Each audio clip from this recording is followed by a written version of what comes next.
Hey guys, tonight we're stepping into a laced-up gown and sinking slowly into the thick velvet trap that was a Victorian marriage. You're young, nervous, and every breath smells like wax and roses. The parlour is heavy with silence, broken only by the soft murmur of your father and the clink of a teacup. Somewhere upstairs, your wedding dress waits like a net. You can barely exhale without permission. But congratulations. This is supposed to be the happiest day of your life. You won't believe this, but from the moment you say I do, you legally stop existing. You're no longer considered an individual person. The law folds you like paper and tucks you into your husband's pocket. And the strangest part, everyone around you smiles as if it's a blessing. All right, before you get too cozy, go ahead and smash that like button and subscribe. But only if your heart says yes. And if you're tuning in from somewhere cozy, maybe with a storm outside or the hum of a heater, drop your city and local time in the comments. Dim the lights, get that fan going for some background vibes, and let's chill into tonight's little adventure. You stand before the mirror in your corset while your mother pins lilies into your hair. Your waist has been cinched tight enough that your vision dims at the edges, but she insists it's proper. Outside, carriages clatter, and a crowd is gathering. Everyone's eyes are on the lace, the pearls, the flowers, not on the future you're being escorted into like a prisoner being walked to the gallows in silk slippers. The wedding is held in a church older than your family name. Vows echo in the high stone arches. You promise obedience, not love. The word obey slips from your mouth like a stone into deep water. Your fiancé looks pleased. He doesn't have to say that word. That's not required of husbands. In the eyes of Victorian law, marriage is not about love or equality. It's a legal contract of transfer. You, your name, your money, your legal rights, pass from father to husband like livestock. Under the doctrine of coverture, which has been around for centuries, your legal identity is literally absorbed by your husband's. You cannot own property, you cannot sue, you cannot sign a contract, you cannot vote, you cannot take out a loan. If someone assaults you, you cannot take legal action without your husband's permission. And you don't even get to keep the things you brought into the marriage. Your dowry, his. That family jewellery, his. The small inheritance your aunt left you, his to invest or squander as he pleases. In fact, even your wages, if you ever somehow earned them, are legally his. As the carriage takes you away from the church, you glance back at your mother. She waves, but her smile falters. Perhaps she remembers what it felt like when it was her turn, what it felt like to step into a marriage not as a partner, but as a possession. Inside the carriage, he touches your hand without asking. You don't pull away. That would be rude. That would be cold. A wife mustn't be cold. Already you're learning the rules. When you reach the house, his house, not yours, never yours, you're greeted by staff who curtsy to him, but glance at you. The housekeeper, sharp-eyed, will be your rival for control over your own space. The cook, who's older than your husband, mutters something about another girl bride. You're the newest lady of the house, but you're not the master of it. Not really. That night after dinner you're led upstairs. There's a new nightgown laid out for you. Lacy. Transparent. You sit on the edge of the bed staring at the door. You are tired, but there is no such thing as a tired bride. You hear his footsteps on the stairs. He opens the door without knocking. Why would he knock? This is his house, his room, his wife. You keep your eyes on the candle. The flame flutters, and so does your heart. You want to feel something noble, duty, affection, maybe even excitement. But what you feel is a slow, quiet panic blooming in your chest. He tells you to undress. You do. That's what brides are supposed to do. You've heard whispers from your married cousins, the ones who smile too tightly and look away when asked about their wedding nights. You thought they were exaggerating. They weren't. Victorian society prizes virginity. but it rarely prepares women for what follows. Your body isn't your own anymore, not legally, not socially. A husband is permitted access to his wife whenever he desires. There's no such thing as marital consent, not under the law. And so when you flinch or tremble or ask him to slow down, you're being difficult. The law won't protect you. In fact, marital rape wasn't even recognised as a crime in Britain until 1991, more than a century later than where you're standing now. Back here in the 19th century, the courts consider it a husband's right. You're not a person, you're his wife, a legal extension of his body. Afterward, he sleeps soundly. You lie awake, staring at the ornate ceiling mouldings. The bed feels too large and far too small all at once. You try to piece together what has just happened. You try to name it. But there's no vocabulary for violation in marriage, not for women like you, not in this era. In the days that follow, the household closes in around you like the rib cage of your corset. You're expected to rise early, take breakfast with grace, direct the maids, and sit politely through his mother's visits. You must write thank you letters to people you've never met. You must be charming, composed, and absolutely tireless. The cook watches you, the butler measures your silences, and your husband notices when your smile doesn't quite reach your eyes. He tells you to rest more, but not too much, or people will think you're melancholic. And melancholia in women is a dangerous thing. It gets noted, talked about, sometimes. Treated with mercury vapor baths or leeches. You shudder. One afternoon you find a photograph hidden inside a drawer. A woman, slightly older, not quite smiling. The edges are worn. You ask about her. He shrugs and says she was someone he knew. His voice tells you not to ask again. You learn to read those signals quickly. At tea, his mother warns you not to let yourself go.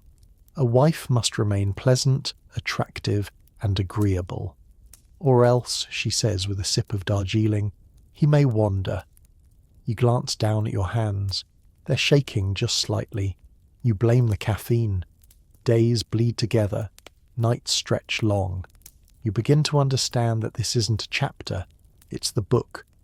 There is no plot twist, no sudden liberation, no third act escape. This is the life you've inherited, polished, dressed, and quietly erased. You step onto the garden path, trailing your gloved hand along the hedges. The sun is warm, but your bones are cold. A sparrow lands nearby, tilts its head at you, then flits away. You wonder for a moment what it feels like to fly over the walls instead of waiting for someone to unlock the gate. The first time you try to sign your name on a letter to the bank, the clerk politely reminds you that married women have no legal identity. Your signature means nothing. Your handwriting carries no authority. If anything, it's almost quaint, like a child playing office with ink and paper. He smiles and sets the pen aside for you. You hadn't fully grasped it before, but now it sinks in like cold water. You are a legal ghost. Once married, the doctrine of coverture folds over you completely. In the eyes of the law, you cease to exist as a separate person. Everything you own becomes his. Your name, now his name, grants him access to your dowry, your land, if any, your inheritance, your belongings. Even your letters can be read, confiscated or destroyed by your husband. And no one would think it strange. It's strange, though. You'd never thought of yourself as rebellious. But now, simply wishing to write a letter or hold a banknote feels like a radical act. You ask your husband if you can keep a small sum for personal use. He tilts his head like you've asked to buy a cannon. What for, he says. And really, what for? The answer that comes to mind is humiliating in its simplicity. To feel real. To buy a book. To tip a maid. To walk into a shop and not flinch at the thought of signing your name. But you don't say that aloud. You say nothing. You smile. That's what women do when the air gets too thin. Later that month, Your childhood friend Emma is visiting from town. She's still unmarried and radiant with freedom, chatting about books, French essays, ideas. You try to keep up, but your world has narrowed into rooms and recipes. When she asks what you think of Harriet Martineau's latest column, your mind blanks. You haven't read it. You didn't even know it was published. Your husband tosses the paper aside each morning after reading only the business section. Emma doesn't comment, but you see the flicker in her eyes. Pity, perhaps. Or maybe something worse, recognition. She sees what you're becoming. You try to explain later by the fireside. You say, "It's just hard to keep up now, that's all." She nods slowly. Then she says something that strikes you like a match to dry straw. "But you used to write such beautiful essays." The memory is sharp. You remember the thrill of ink on paper, of watching your thoughts take shape. You'd once written a prize-winning editorial in school. They'd printed it in the town gazette. Your mother had kept a clipping. Now, you barely write your name. Even your personal letters must be modest, cheerful, inoffensive. No complaints, no politics, no passion. At the dinner table that night, you mentioned to your husband that you might like to publish something again. Just a short essay, nothing controversial. His fork clinks against the plate. He doesn't look up. "What for?" he says again. "You have everything you need." And again, you're reminded that wanting more than safety is considered ungrateful. Weeks pass. You stop bringing it up. The idea of writing again becomes something you fold up and press between pages of your mind like a dried violet. Still beautiful, still fragile, but slowly fading. Your days are filled with managing the household accounts. Ironically, accounts you cannot legally access. You track spending in neat columns, but all the money is his. Even the ink and paper come from his study. Sometimes you pass the mirror and barely recognize the woman looking back. She's composed, well-dressed, and yet hollow behind the eyes. You try to recall the last time someone asked what you thought, not what you planned for supper or whether the roses should be pruned, but what you thought, what you felt. There are other women in your circle, wives mostly. At teas and luncheons, you learn quickly that conversation must remain shallow. Illness, recipes, weather, hats. There's a wordless agreement not to mention what simmers under the surface. You once asked a woman if she missed working at the orphanage before marriage. She stared at you, frozen, then smiled too brightly and changed the subject. One of the women, Mrs. Longworth, whispers one day that she keeps a journal, but hides it behind false books in the study. Her husband thinks it's dangerous for women to dwell too much on ideas, especially sad ones. He took her poetry and burned it once years ago. She laughs as she tells you this, but her hand shakes as she sips her tea. It's then you realize you're surrounded by ghosts like yourself, legal ghosts, thinking ghosts, women who once lived vivid internal lives and have since been archived, politely, quietly, into the roles expected of them. Their thoughts haven't died, but they've gone underground, like roots growing in secret. One morning, as you walk through the parlour, you spot a pamphlet tucked behind the piano. It's titled The Subjection of Women by John Stuart Mill. You freeze. That book is controversial, subversive, possibly even scandalous, but you take it anyway and slip it between the folds of your shawl. That evening, with the door locked and a single candle lit, you read. You read about liberty, about individuality, about the argument that women are not naturally inferior, but made so by centuries of suppression. You read a sentence so bold, you whisper it aloud just to feel the words in your mouth. The legal subordination of one sex to the other is wrong in itself, and now one of the chief hindrances to human improvement. And for the first time in months, you feel something electric beneath your skin. Not anger, not despair, but recognition. Someone has named what you could not. Someone sees the ghost you've become. You close the book and sit very still. The house is quiet, but you can hear your own heart. You may not own property. You may not vote. You may not sign a contract or speak in Parliament. But in this moment, with one flickering candle and a stolen pamphlet, you reclaim something else: your mind, your voice, your right to remember who you were before the law forgot you. The first time you ask for household money, you do it gently. It's for candles, you say, for linens, for sugar. You wait for him to nod, and when he does, he pulls a few coins from a leather pouch in his desk. He counts them out slowly into your gloved hand, like a merchant doling out pay to a clerk. The message is clear. This isn't yours.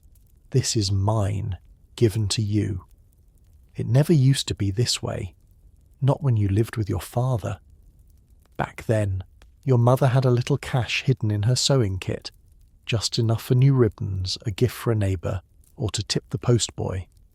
But here, in your husband's house, you don't even have a sovereign of your own. Victorian wives were not legally allowed to control property once married. Any wealth you brought into the union, be it land, jewels, or even your dowry, is now managed solely by your husband. The courts defend his right to spend, sell, or invest it without your permission. If he buys a racehorse with your inheritance and loses it at the tracks, there's no legal recourse. And if he dies in debt, you might find yourself evicted from your own drawing room. You try to learn how the finances work. Quietly, of course. You study the account books kept by the steward, ask gentle questions about estate rents. Sometimes you try to suggest improvements, like paying the milkman monthly instead of weekly, but your husband chuckles and says, "Leave numbers to the men." You think of Mrs. Holcomb, who was left destitute after her husband died suddenly. Everyone said she'd lived too well, but the truth was he'd remortgaged the house 3 times to cover his gambling losses. She hadn't known. She hadn't been allowed to know. One day, a friend of your husband stops by, a stockbroker with polished boots and 2 shiny teeth. He brings up rail investments and tobacco shares while you pour tea. Your husband listens with interest. He asks you what you think of the market, half mocking. When you say you read about the South Sea bubble once, he blinks. "That's ancient history," he says. You realise that you've just crossed an invisible line. You've spoken out of turn, not as a wife, but as someone with opinions. That won't be forgotten quickly. Later you find a gold pin you once wore tucked away in a drawer. It was a gift from your aunt. You loved it. But when you ask where it went, your husband shrugs. He says he gave it to a cousin who admired it. He thought you wouldn't mind. He didn't ask. He didn't need to. Because by law, what's yours is his, and what's his is his. You start to notice how many little things have disappeared. A lace collar, a tea set, the volume of Byron with the pressed violets inside. All gone. All given, replaced, or simply absorbed into his domain. You're surrounded by beauty you cannot claim, and by possessions you do not own. The furniture you dust, the silver you polish, the garden you tend, none of it is yours. Not even the wedding. Ring you wear, which he once joked was his property too. He meant it. The law agrees. And so you learn to be careful. With your words, with your hopes, with your dreams. Because all of it, if noticed, might one day be taken too. You start to tuck things away. Not out of defiance, but preservation. A small coin slipped beneath a floorboard. A letter you wrote to yourself folded between the pages of a forgotten hymnal. A ribbon hidden in the lining of your workbox. Tiny tokens of agency in a world where even your breath seems counted. On market days you sometimes walk alone, just down the lane, under the pretense of ordering flour or examining fabrics. And once, just once, you buy something without asking. A simple tin of violet salve. You spend your entire allowance on it. The shop girl wraps it delicately and gives you a smile that says nothing. and everything at once. For a moment, the world tilts. You hold something that's yours, entirely yours, until he finds it. He's not cruel, not in the way stories go. He doesn't strike you or shout. He just picks up the little tin, examines it, and says, "You should have asked." Then he sets it aside, as if its ownership was never in question. And it wasn't. Not really. That night, as you sit brushing your hair before bed, he tells you about a friend of his who's looking for a governess. "She can't be married," he says, sipping his port. "No married woman can hold employment. It wouldn't be proper." You nod. You know this already. It's another way the walls close in. Most respectable positions, teacher, nurse, librarian, require you to be single. A married woman with ambition is a contradiction and a threat. You once knew a woman, Mrs. Dawson, who tried to open a small school after her husband died. The town council shut her down, said she lacked the facilities. But everyone knew the real reason. She was a widow without powerful connections.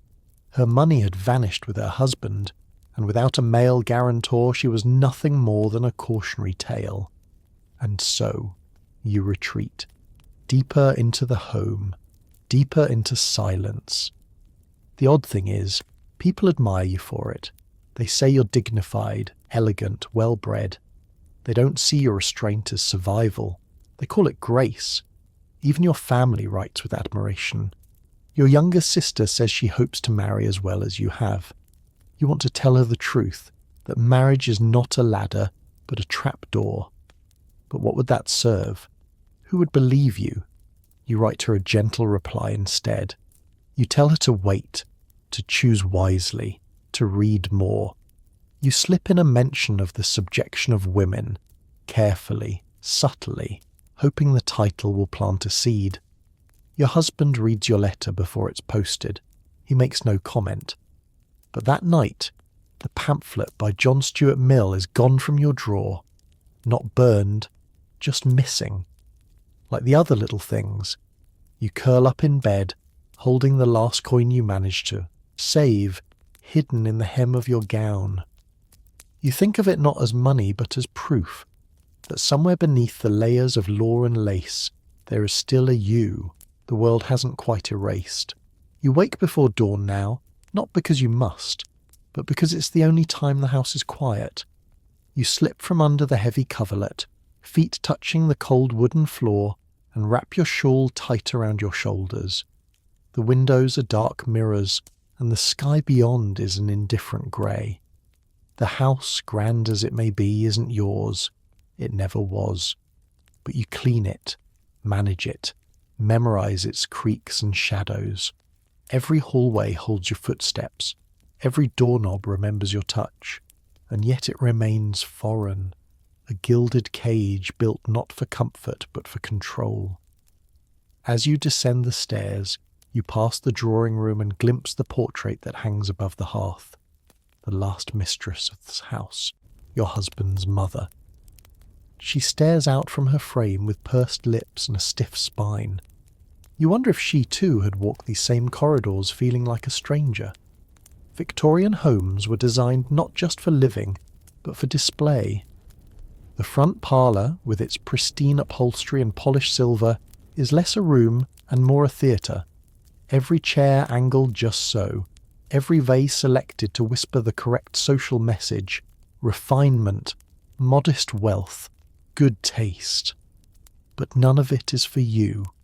It's for the neighbours, the guests, the judge's wife who might call unannounced, the clergyman's sister with her parasol and quick eyes. You oversee the furniture, but you don't sit in comfort. You supervise the menu, but eat in silence. Even the china cabinet passed down from his grandmother must be arranged to his liking, because his mother always kept it that way. And so, you begin your days in quiet service to an invisible audience. You check the fires, oversee the scouring of the brass, approve the deliveries. You do all this not with authority, but with responsibility without power. You're the manager of a kingdom you do not rule. The cook, Mrs. Darby, mutters that the meat is spoiled again. She suspects the butcher is cheating the household. You nod and make a note, but when you bring it up with your husband, he waves it off. "I'll speak to him," he says. He never does.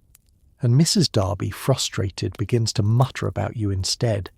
Even the servants become part of your cage. You're expected to direct them, yet any real authority you exercise risks making you seem difficult. They judge you as much as they obey you. Too soft and you're incompetent. Too firm and you're cruel. One maid, a bright rosy girl named Nell, starts whispering to the footman about how little you do, how often you retreat to your room. You overhear them laughing in the scullery. You say nothing. What would be the point? You were raised to believe that marriage meant running your own household, but you discover now that you are merely responsible for maintaining its illusion. The labour is yours, the credit is his, the complaints go to you. And the gratitude, if any, vanishes into the wallpaper like a fading perfume. One afternoon, cousin visits. She remarks on how spotless the home is, how charming the flower arrangements. "You've done so well," she beams. You smile. You don't tell her you had to bribe Nell with your only pair of lace gloves to stop gossiping. You don't tell her your hands are blistered from scrubbing the veranda steps because the maids conveniently forgot. Instead, you pour the tea, take the compliments, and feel the walls tighten just a little more. By the time evening falls, you've earned the right to sit. Not to rest. Rest is a luxury. But to pause, legs neatly crossed at the ankle, spine upright, smile light but ever present. You sit in the second best armchair because the best one belongs to him, and even when he's not in it, its dominance is implied. He reads the newspaper, rustling it with little flicks, sometimes grunting at the headlines. You knit. Not because you enjoy it, though once you did, but because idle hands invite questions. A woman must always be engaged in something productive, preferably something that doesn't require speaking. Victorian domestic life leaves little space for solitude. Even your thoughts feel monitored. If you cry, it must be in your room, and only when the door is locked and your sobs are silent. If you smile too little, you're cold. Too much, and you're silly. You live under constant performance review, by the housekeeper, by your husband, by society, and worst of all, by yourself. One night, after guests have departed and candles are snuffed out, you pass a mirror in the corridor and catch sight of yourself. You pause, startled. The face looking back seems older, not in years, but in wear. The corners of your mouth seem to have forgotten where they once turned up. The space behind your eyes is quieter than it used to be. Not peaceful, just emptied. You remember when the house first became yours, at least in title. You had imagined it as a sanctuary. You pictured reading by the window, arranging flowers, choosing wallpaper. Instead, it has become a machine that you maintain daily. Dust, polish, repair, adjust, accommodate, absorb. It's not a home, it's a stage set. You envy the cat. He sleeps wherever he likes, leaps onto furniture, leaves when he pleases.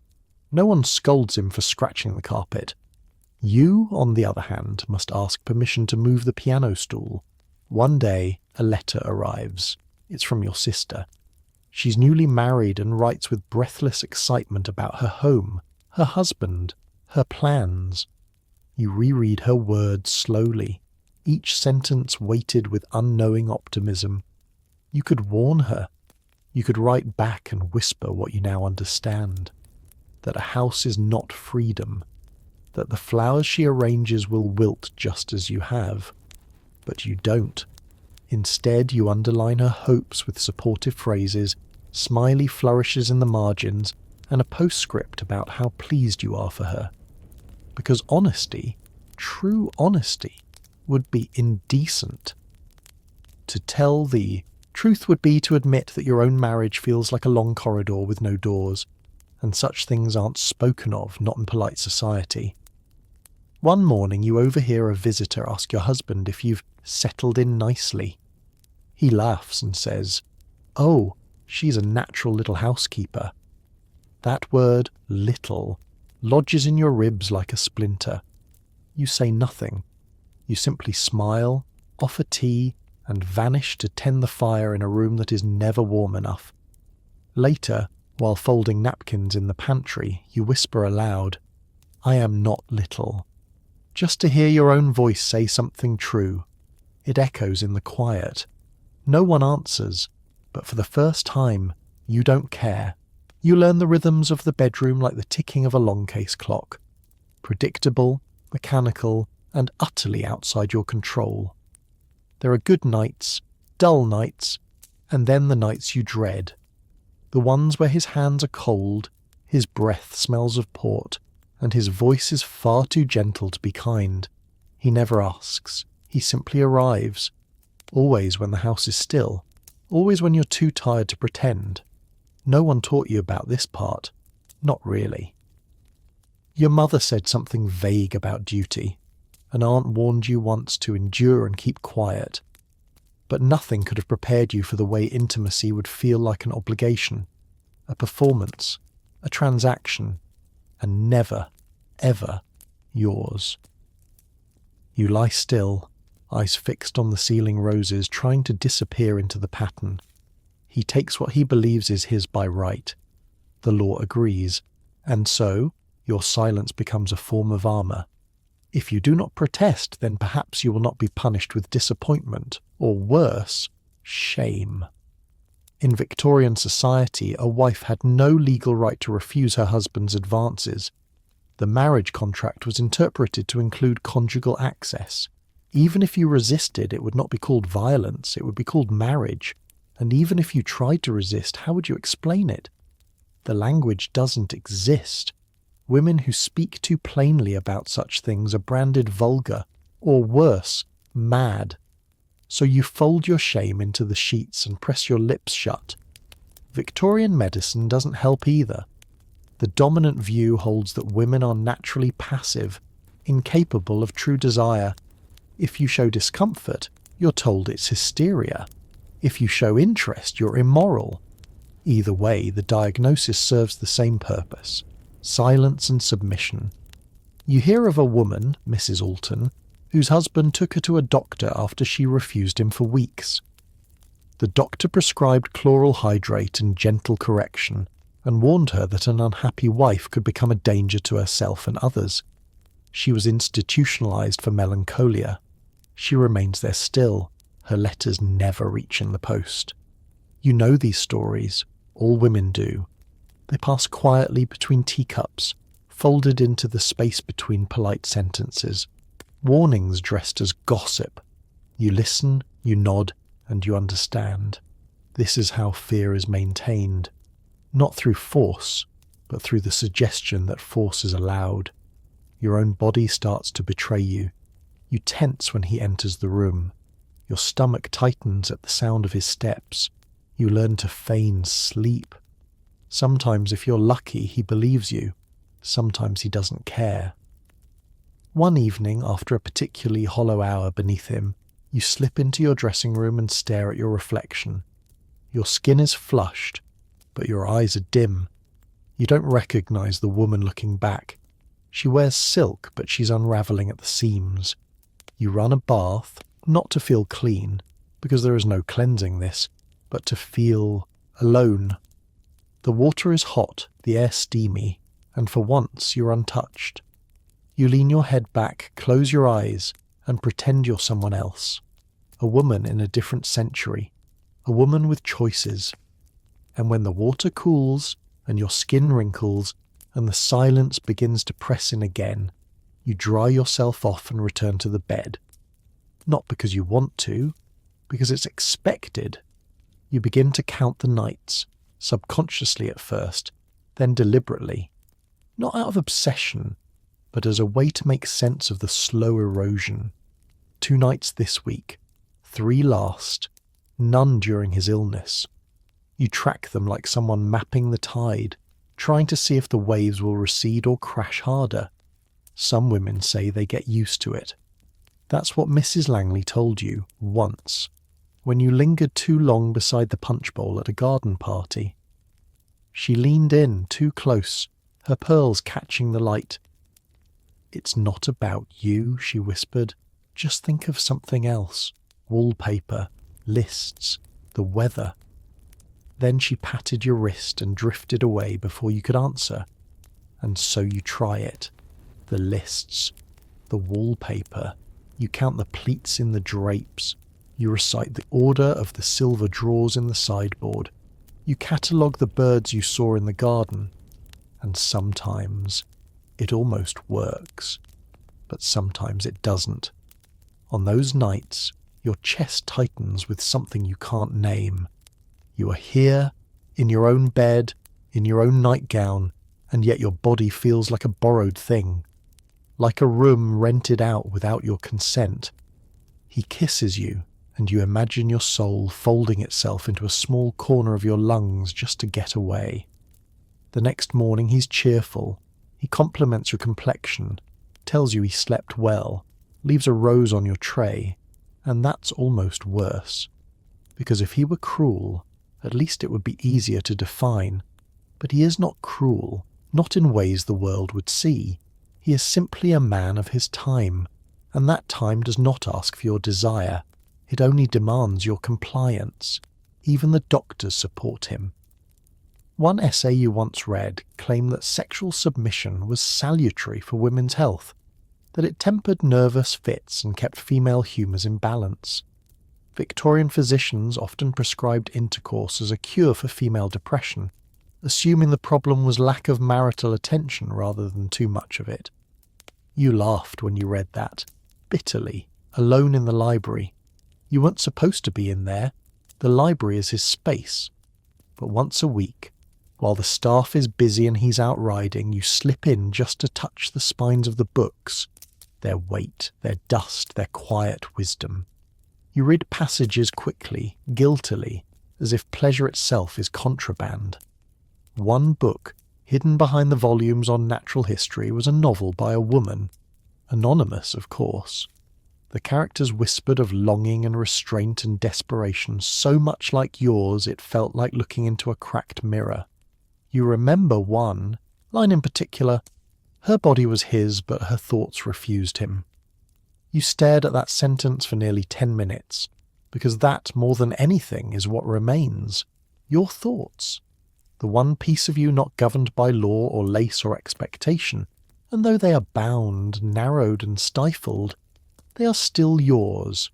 So you retreat into them like a secret room, a mental attic where no one can follow. You store things there, hopes, anger, fragments of poetry, the names of streets you once walked before you became a wife, and in that attic you begin to build something, not escape, not yet, but endurance, with sharp corners. The signs come early, a familiar queasiness in the morning, a sudden aversion to mutton stew, the way your corset pinches more tightly than usual, though your waist hasn't changed. You don't need a midwife to tell you, you already know. You're pregnant. Again. This will be your 3rd, or your 4th. You've stopped counting. The gaps between each child blur like ink in the rain. Your body, once yours, is now a revolving door, visited, used, left to heal, then visited again. You don't celebrate the news. You sit on the edge of the bed, staring at the empty fireplace, and feel the walls close in with each shallow breath. Victorian medicine has little mercy for women like you. Pregnancy is a condition endured, not treated. It comes with risk, always. 1 in every 200 births ends in the mother's death.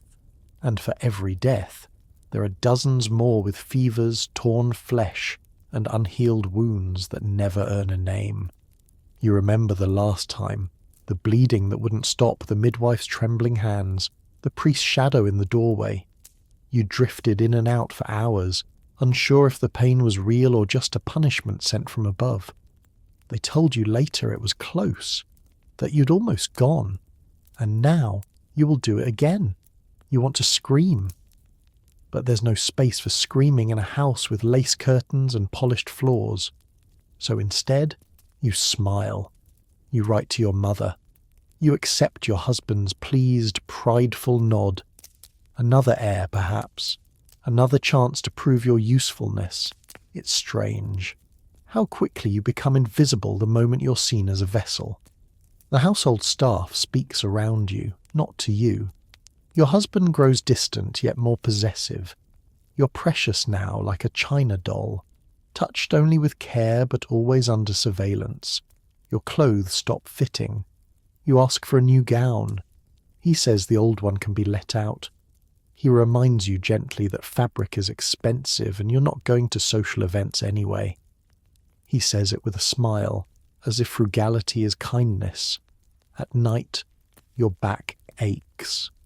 You try to sleep sitting up, but the pressure on your lungs makes it difficult. There's a little brass bell beside your bed, but you only ring it when the pain is sharp enough to make you cry. Sometimes you place your hands over your stomach and whisper to the child. You wonder, will it be a boy? A girl? Does it matter? You try not to hope either way. Hope is dangerous. You've lost one before. A tiny, unnamed thing wrapped in muslin and whisked away by a nurse with kind eyes and no words. They said nothing, neither did you. This time, you don't want a crib. You don't knit booties. You don't prepare. Because motherhood in this world is not joy. It is survival. A series of tests you must pass while smiling, or else be called weak, unfit, unwomanly. You see it in the way people speak of other women. That one didn't bounce back. That one wept too much. That one let the nurse raise her. Child. You learn the unspoken rule. A good mother suffers quietly, and so you do. The day of birth arrives not with ceremony, but with blood and fear. The house prepares itself, falling into the practiced hush that all homes adopt when death might be invited in by mistake.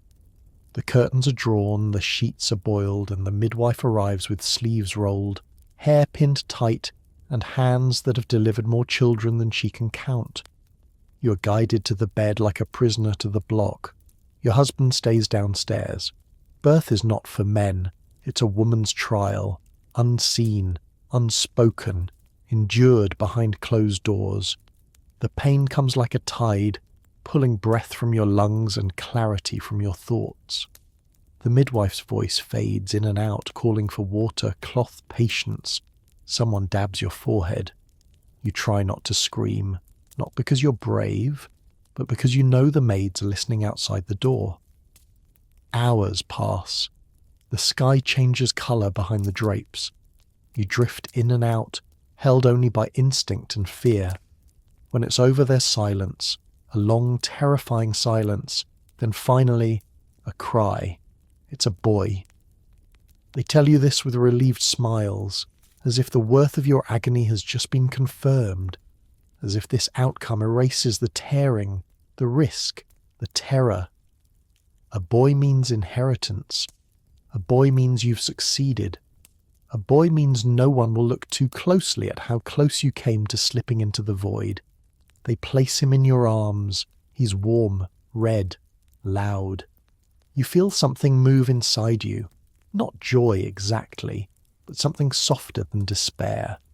You kiss his damp forehead and try not to cry. Not yet. The next days blur. Your body feels like it's been turned inside out. Everything aches. But you are expected to smile for visitors, to look radiant, to pose for the portrait with your infant in your lap. Never mind the bleeding. Never mind the torn skin. Never mind the way your teeth chatter when no one is watching. Your husband praises your strength. He tells you how proud he is. Then he retires to the smoking room, where no one bleeds. The nurse tends the baby.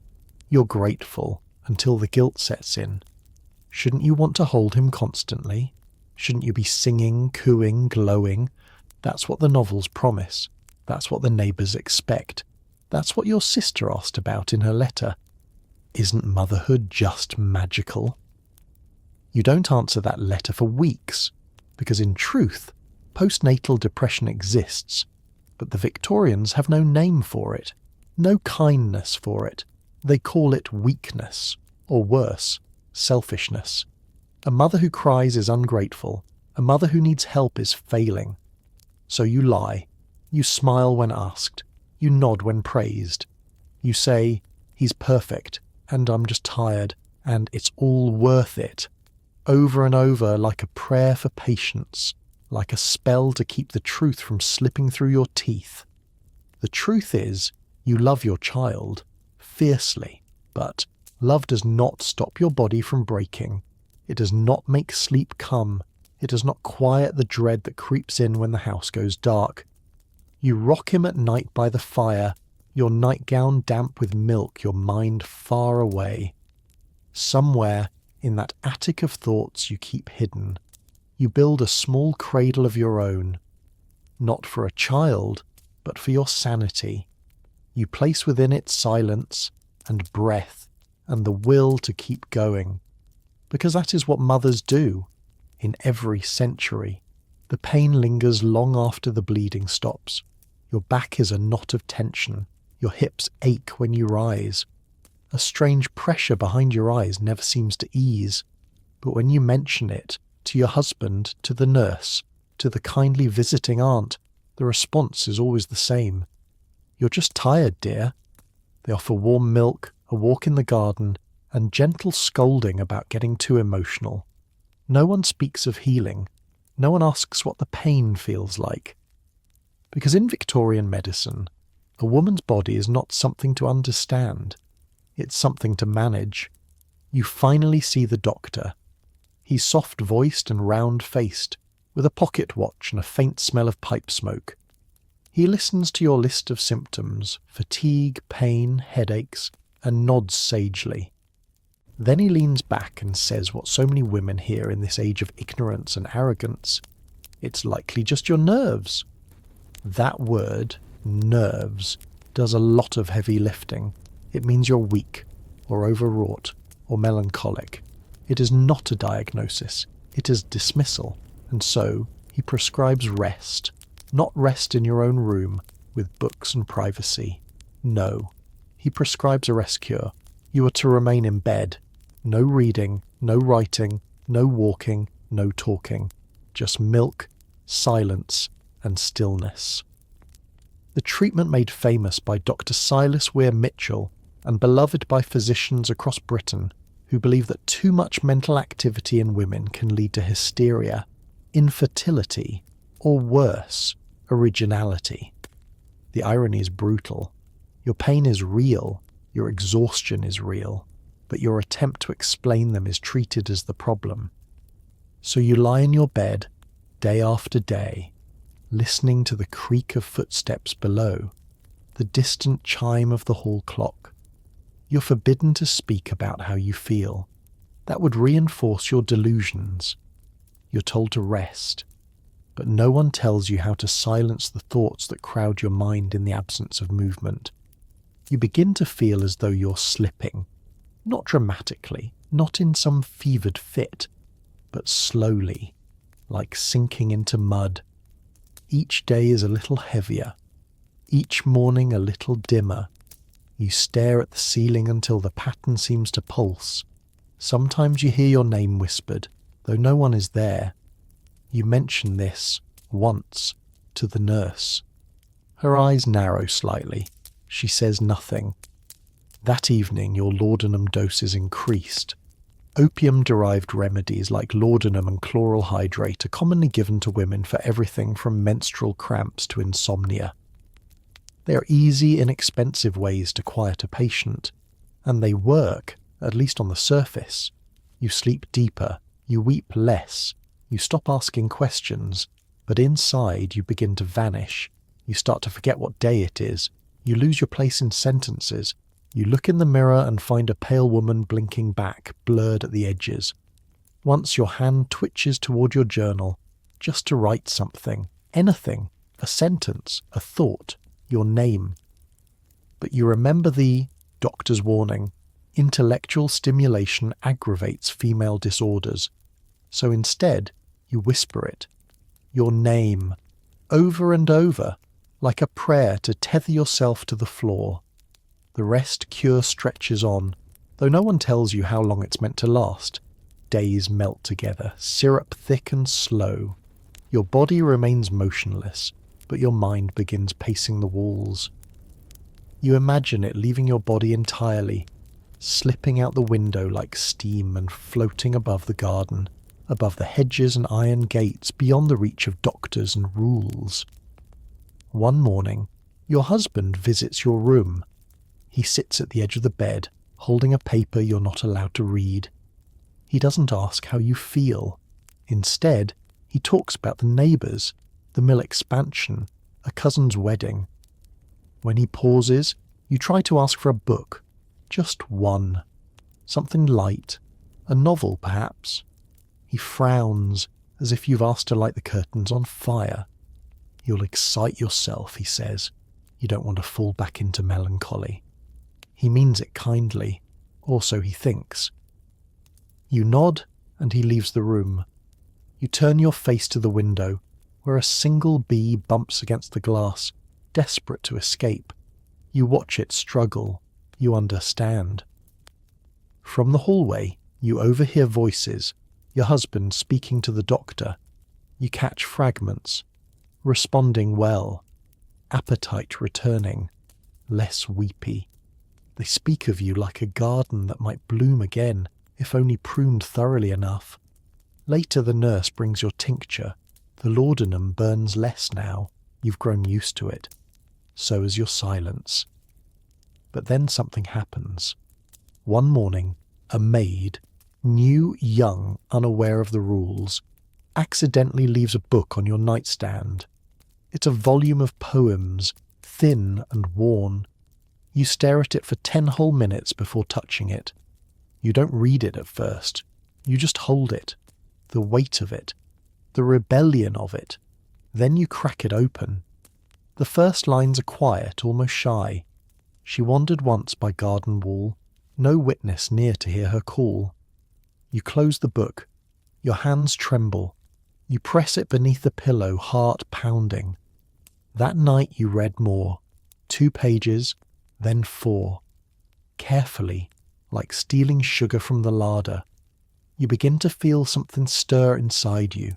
A thought, a memory, a hunger that had not been fed in months.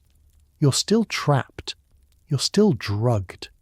But suddenly you are thinking again. Like a lamp relit after long darkness. You begin to hum softly in the mornings, when alone. Songs you sang as a girl.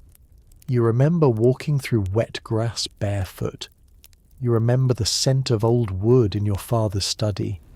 You remember your own voice, not just what it sounds like, but what it said, what it meant.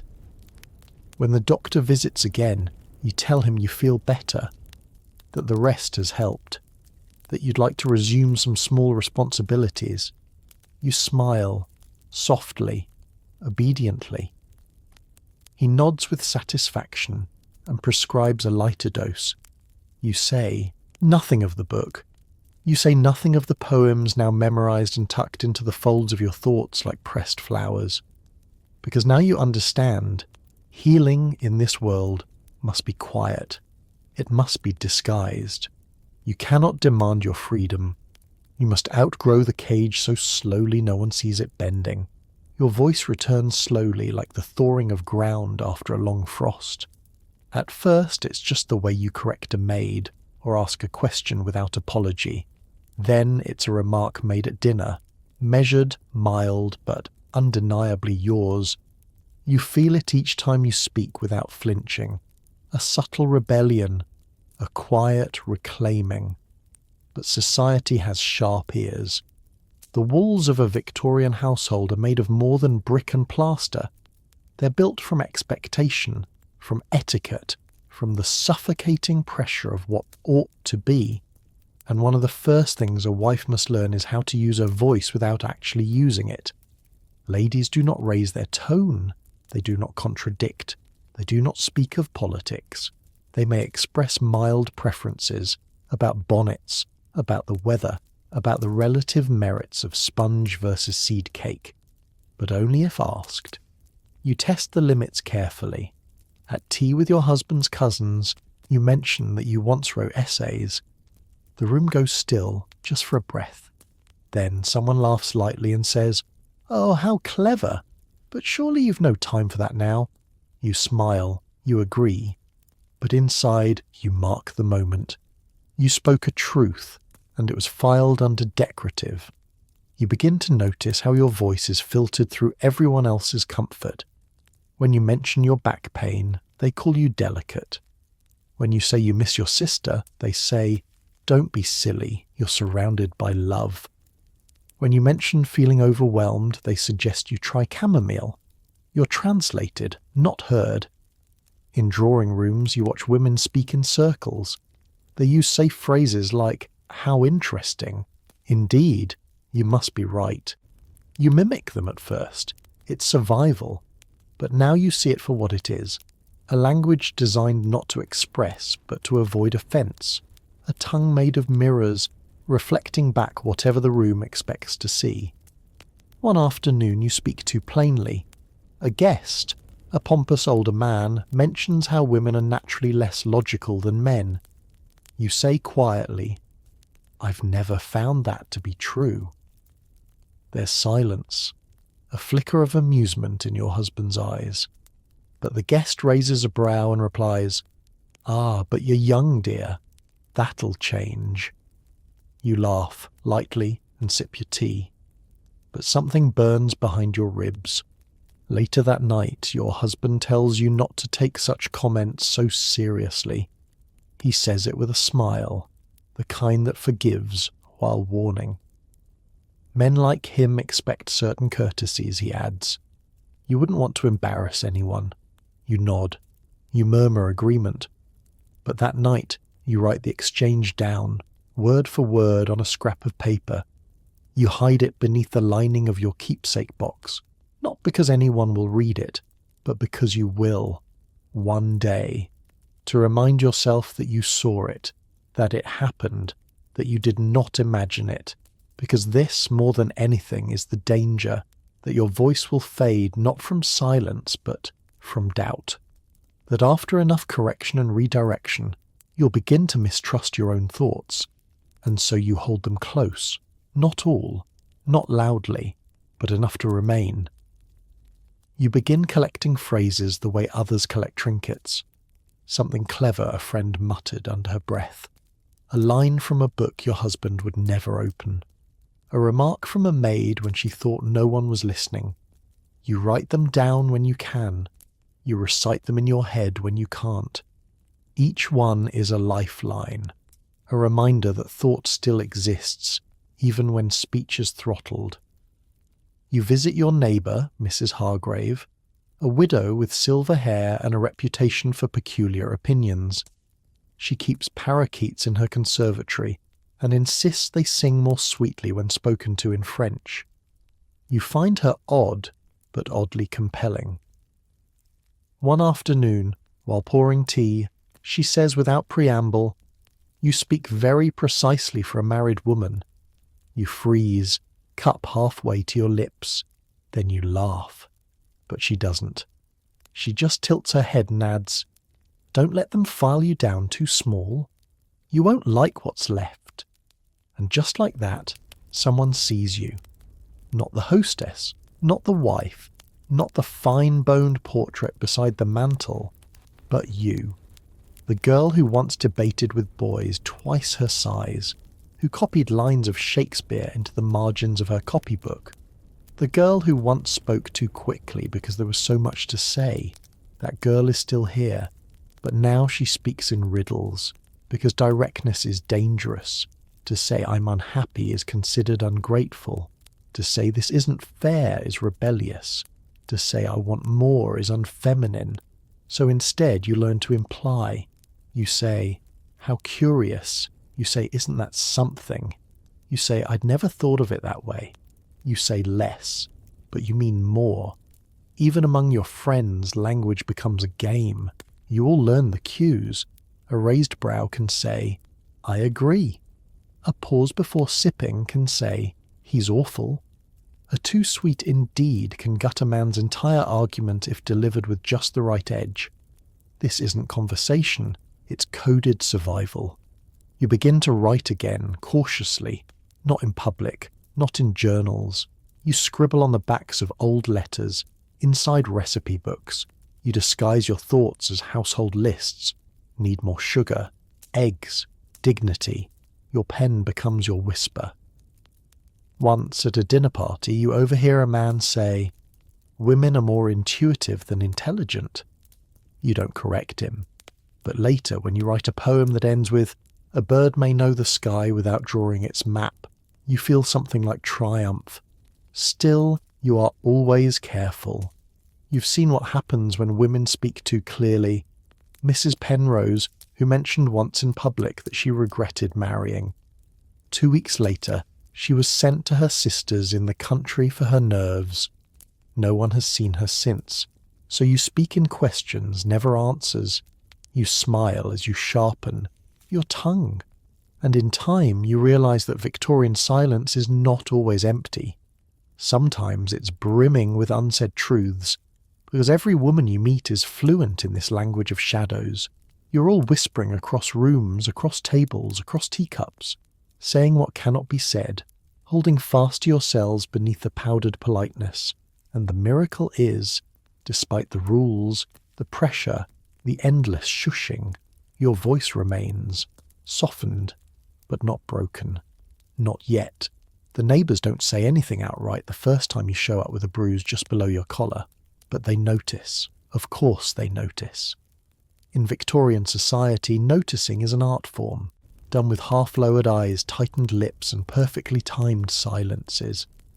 You wear a higher neckline the next day, not out of shame, but because you've learned how the world responds, not with outrage, not with protection, but with pity, and worst of all, with excuses. He works so hard, they say. He's under pressure. Perhaps you misunderstood. Men have tempers. Don't provoke him. You nod. You don't correct them. Because you've already tried that once, long ago in your first year of marriage. You told a cousin, hesitantly, that sometimes he grabbed your wrist too hard, that he raised his voice in a way that turned your stomach. She grew very still, then very warm and said, well, all husbands lose their temper. Just don't challenge him. You learned something that day, not about your husband, about the world. Victorian law is clear. A man's home is his domain, and within that domain he's allowed to correct his wife, physically if necessary, as long as he does not leave lasting injury. A bruised arm, a slap, a shove. These are seen as domestic matters, too small, too private, too ordinary for legal concern. The idea horrifies you, and yet, slowly, dreadfully, it becomes familiar. Not frequent, not predictable, just always possible. A door you never close fully, a room in your marriage you never enter, but whose key he always carries. It doesn't happen often, but the not knowing when is its own torment. One evening, after a strained dinner, he breaks a glass when you disagree with him, about wallpaper of all things. He doesn't hit you, he doesn't have to. The sound is enough. The sharp edge of the threat glints just long enough to make your skin crawl. You clean up the shards yourself. The maid offers help, eyes wide, but you shake your head. You can't afford her concern. Too much attention makes things worse. And so, you learn how to deflect, how to speak without challenge, how to gauge the weight of his moods as if reading barometric pressure.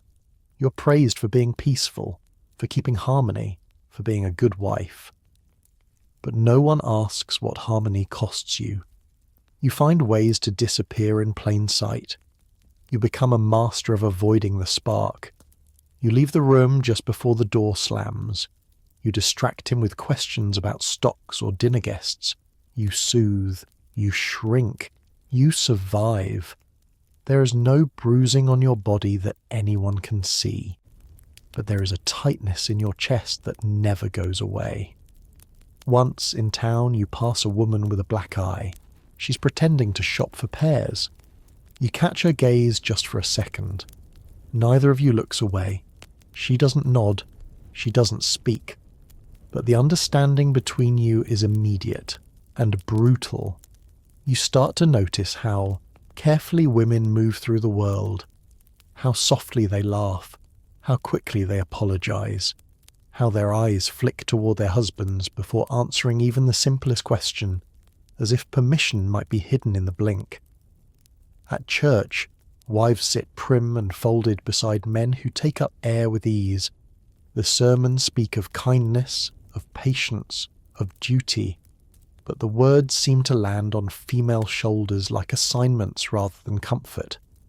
You listen politely, hands clasped, wondering if anyone in this room would believe you if you stood and told the truth.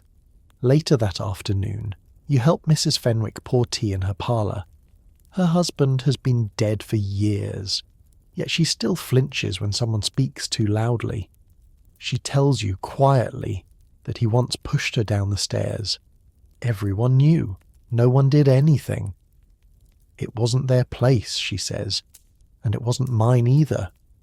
Her voice cracks like teacups when she says this, and you feel seen in a way that leaves you lightheaded. You do not bruise easily, and you thank God for this. But you know that bruises are not the worst injuries a woman can carry. The worst ones live beneath the bone, beneath language. They grow in the rib cage and whisper at night. You become skilled at hiding what cannot be shown. You wear brooches to cover marks. You keep gloves on even in warm rooms. You learn how to tilt your face ever so slightly away from the light. You develop an instinct for shadows, and people play along. No one asks how that glass really broke. No one questions your sudden headaches. No one wonders why you flinch when he clears his throat. Society doesn't ignore what happens behind closed doors. It quietly endorses it by looking away. In a world built on reputation and propriety, a woman is expected to protect her family's image with her body. If you speak, you are hysterical. If you remain silent, you are strong. And so you become something else. Strategic. You learn which topics calm him, which faces soften his moods, which friends to invite and which to avoid. You orchestrate dinners, manage smiles, manipulate atmosphere like a stage director trying to prevent a tragedy every night. You begin to feel like a keeper of weather, measuring pressure, shifting winds, storms that come without warning. In the marketplace, you pass women like yourself. You see them in the too careful way they walk, the stiffness around their mouths. Once you spot a woman staring at your hands for far too long, perhaps checking for bruises. You meet her eyes just once. No words are exchanged, but you understand each other perfectly. One day, your husband travels for business, leaving you alone in the house for a week. The air changes immediately. The walls feel wider. The clocks move differently. You sleep better, breathe deeper, smile when no one is watching. It frightens you how quickly your body relaxes in his absence. The day before he returns, you walk into town unaccompanied. You buy a book of poems. You linger in the square. You watch children play and women laugh too loudly at nothing at all. For a few golden hours you remember what it feels like not to walk on eggshells. You return home glowing, and just as suddenly the house shrinks again. That night, when his carriage pulls in and the front door closes behind him, something inside you folds back into place. Like a bird returning to its cage, you welcome him home with a smile he praises as sweet and obedient. And you think to yourself, if only obedience were enough to save me. You try to imagine leaving, not dramatically, not in the middle of the night with a suitcase and a stolen purse, but quietly, strategically. Perhaps you could return to your mother's house for a visit and simply not come back. Perhaps you could find work somewhere, disappear into a coastal village and pretend to be widowed. But almost as soon as the thought blooms, reality cuts it down. Because to leave a Victorian marriage is not a journey, it's a fall, a public, punishing descent with no net to catch you. Legally, divorce is nearly impossible for a woman. The Matrimonial Causes Act of 1857 granted limited access to civil divorce, but with cruel imbalance. A man need only prove adultery. A woman must prove adultery plus cruelty, desertion or incest. And even then, she risks everything. You've seen what happens. Mrs. Eastwick, once admired for her embroidery and her cheerful garden parties, was forced to move in with an uncle after her failed petition. Her husband had proof of her letters to another man. She had proof of his fists. The court called it insufficient. She lost custody of her children. Her name became a cautionary tale whispered over sewing circles. And even if you could divorce, what then? The law favours the father in custody battles. Your children, the ones you nursed and named and dreamed for, would be his. You would be deemed unfit, immoral, a danger to their character. You could write letters, you could send gifts, but you could not keep them.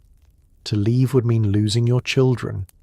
You stand by the nursery door sometimes, watching them sleep. The way your son curls his hands beneath his cheek, the rise and fall of your daughter's breath. You think of packing a bag and walking out the door, and then you think of this, of them. Would they even remember your face? What stories would he tell them? Your freedom, if you ever claim it, will be paid in love. Even without divorce, a wife who leaves is marked. The world has little sympathy for women who break their vows. You'd be denied lodging, turned away from respectable employment.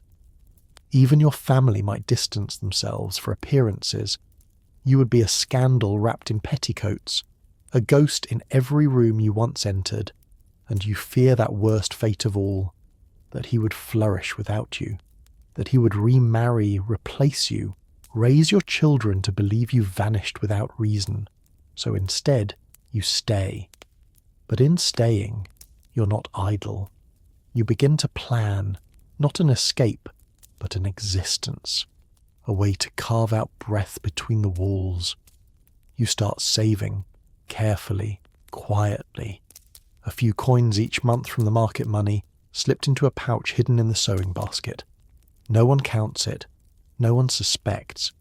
It's not enough to flee, but it's a beginning, a seed. You write letters you never send to friends you've lost touch with, to cousins in cities you've never seen. In the margins you sketch imaginary lives, a boarding house by the sea, a small bookshop, a schoolroom filled with girls who ask questions no one shushes. In these pages you're not Mrs. Anything, you're only you, and for now that has to be enough. One morning, you wake before the birds and sit by the window with your sewing. The house is still. No footsteps, no clatter from the kitchen. Just you, your thoughts, and the whisper of fabric sliding through your fingers. You think again about leaving. Not now, not this week, but someday. And that thought no longer feels like madness. It feels like a map. A far-off place marked faintly in pencil, not yet charted but real nonetheless. You begin gathering information. During visits with your sister, you ask subtle questions about boarding houses in smaller towns, about governess agencies, about the cost of rail fare. You disguise your curiosity in anecdotes and idle chatter, but every answer is a stone laid on the path you might one day walk. You discover that some women do leave, quietly, with help. A widow who takes in companions, a cousin who owns a tea shop and hires only women, a lady's maid who once ran away and changed her name. They exist, those who slipped through the cracks and rebuilt their lives from ashen whispers. but their stories are hard to find, because Victorian society erases inconvenient women. It erases them from dinner tables, from invitations, from family photographs. It wraps their absence in euphemisms: nervous disposition, unfortunate incident, removed to the country. You fear that if you vanished tomorrow you'd become a footnote in your own life. So you guard your identity like a smouldering coal. You nurture it in secret. You begin to write again, not just phrases but full sentences, observations, ideas, feelings. You hide these pages in the hollow of an old embroidery box beneath layers of fabric no one ever touches. You start reading newspapers more carefully, looking for patterns, openings, small signs of a changing world. There's talk of reform, distant, slow, fragile. But it's there, women speaking up, writing, marching. You read their names with reverence like prayers.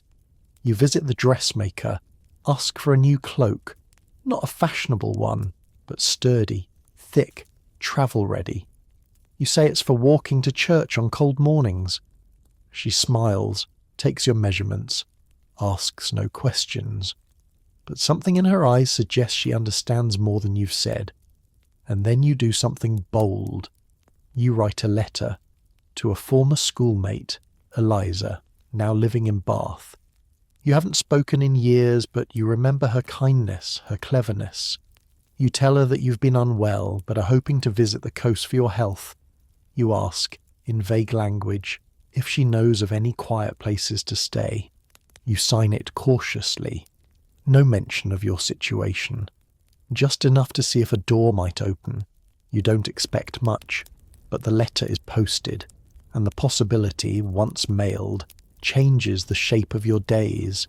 You return to your home and your routine, the silverware, the tea, the fire that never quite warms.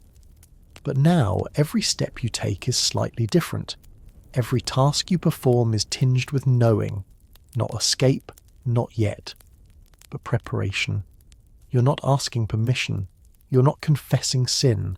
You're planting your footsteps on the edge of a threshold. And though the house still holds you, though the law still binds you, though society still watches you with 1,000 expectant eyes, you are no longer entirely theirs, because you have named what others only dare to whisper, and one day you may even speak it aloud. The scent is the first thing you notice: orange blossom and cigar smoke. It hits you the moment you enter the drawing room. You stop short, confused. It's not a holiday. No guests were expected. And yet, there's a second coat slung over the chair, a half-empty glass on the side table, and an unfamiliar laugh echoing down the corridor. You follow the sound. It leads to the conservatory, your favourite place in the house, a small paradise of ferns and filtered light, where you once read her quietly before the children woke. Now you see him there, your husband, leaning close to someone you don't recognise. A woman, younger, with gloved fingers curled delicately around a brandy glass. Her smile is the kind you've forgotten how to make, reckless, amused, hungry. He notices you, doesn't flinch, doesn't stand.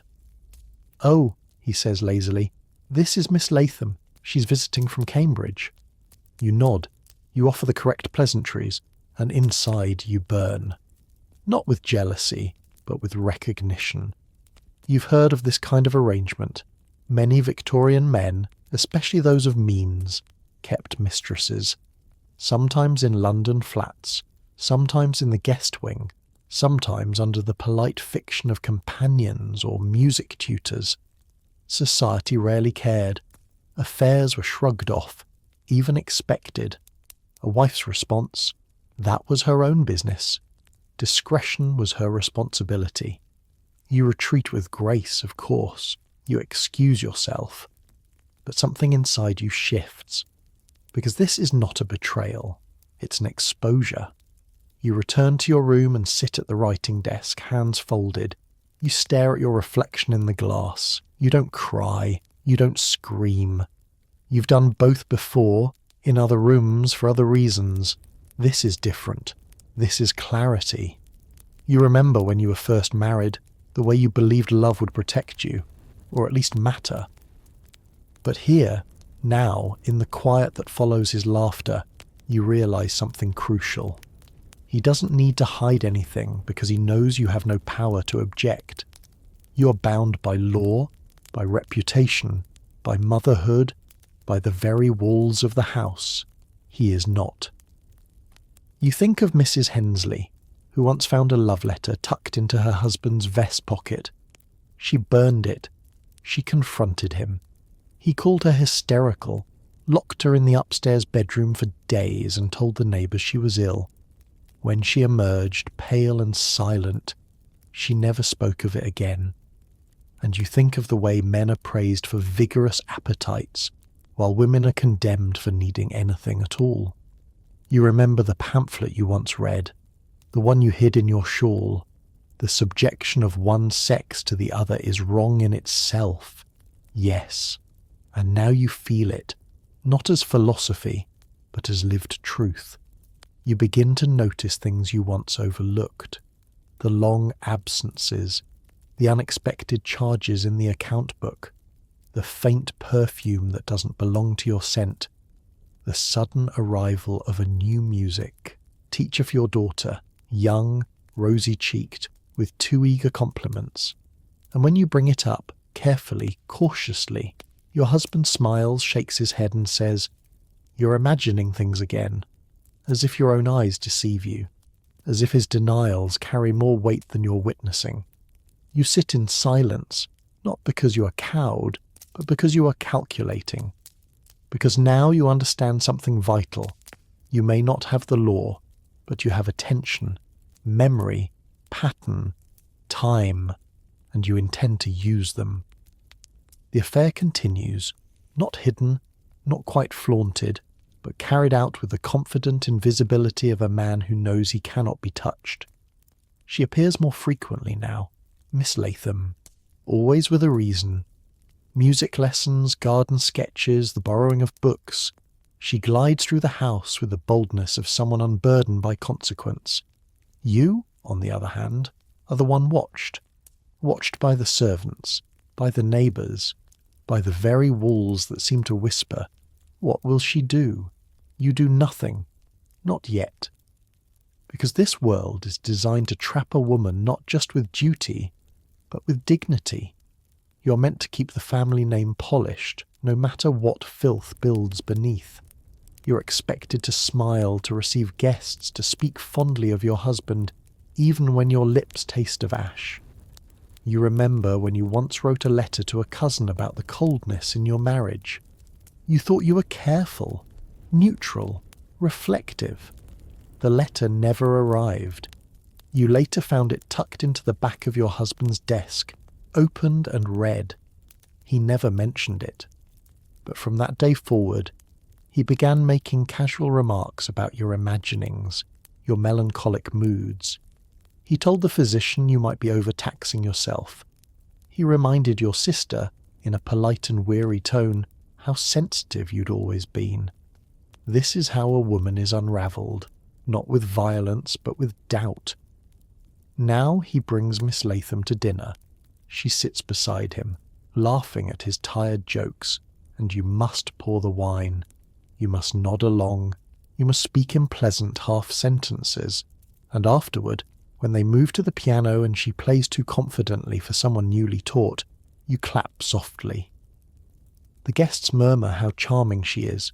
You agree, but inside your thoughts are sharp. You begin to keep a ledger, not of money but of behaviour, dates, times, comments, a quiet record in code hidden within a recipe book. You write with the neatness of a clerk and the memory of someone who's been dismissed too many times. You note when he leaves the house, when she arrives, the expressions exchanged, the lies told. You gather evidence not for court. No judge will defend you, but for clarity, for strength. For the day your children grow up and ask what happened, and you will have every answer ready. You start to see through the veil of your neighbours. You realise how many women know, how many endure, Mrs. Penfield, whose husband travels often. Miss Avery, still unmarried at 40 and living with her sister by choice. Each of them carrying their own secrets, each of them looking at you now with recognition. You meet their eyes and do not look away, because what they see in you is not just betrayal. It is resilience. You're not a fool. You're not weak. You're not broken. You're a woman in a world that rewards silence, and yet you are choosing memory. One morning, while the children play in the garden, and Miss Latham sketches daffodils too close to your husband's chair, you open your sewing box, take out your little envelope of coins, and add 2 more shillings. You breathe in the scent of spring. And without anyone seeing, you allow yourself a single, rare smile. Not for them, for you. It begins, as so many things do, with a smell. The parlour smells faintly of coal dust and cheap soap, something the housemaid should have caught. But you say nothing. You've noticed that when you speak too often, the maids stop listening, and so you observe instead, as you've learned to do. The servants pass through your world like shadows. You know their names, their schedules, their creaking footsteps on the back stairs. And yet, they do not belong to you. Not really. You do not hire them. You do not pay them. You're merely their daily audience. The silent, frowning figure they must appease. At least that's how the house wants it to be. But the truth is more complex. The truth is, you rely on them. You depend on their silence, their competence, their restraint. And increasingly you feel yourself judged by them. By the maid who sees your red-rimmed eyes in the morning. By the cook who notes when your appetite disappears.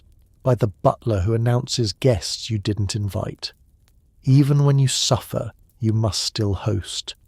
The pressure of appearances does not lift, even when your heart is breaking. If anything, it sharpens. You're still expected to preside over luncheons, to write thank you notes, to organise menus and direct the flower arrangements. You stand with trembling hands, arranging roses while your husband and Miss Latham laugh audibly 2 rooms away.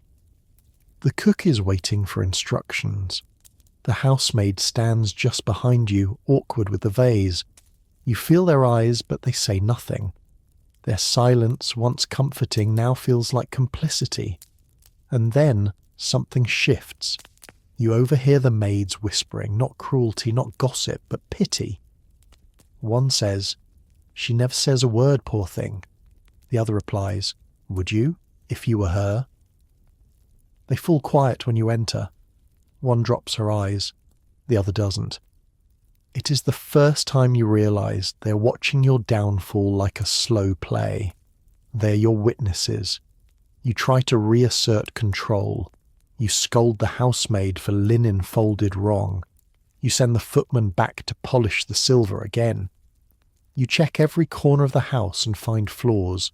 It brings no comfort, only exhaustion. The house breathes with expectations you can no longer fulfill. And then one day, the housekeeper, Mrs. Webb, finds you weeping in the laundry room. You didn't mean to. You only meant to sit down. But the air was damp, and the smell of starch reminded you of your mother, and suddenly your face crumpled like a dropped handkerchief. Mrs. Webb doesn't speak. She simply closes the door, hands you a cloth, and waits. When the sobs subside, she says, "Would you like a brandy, madam?" You nod.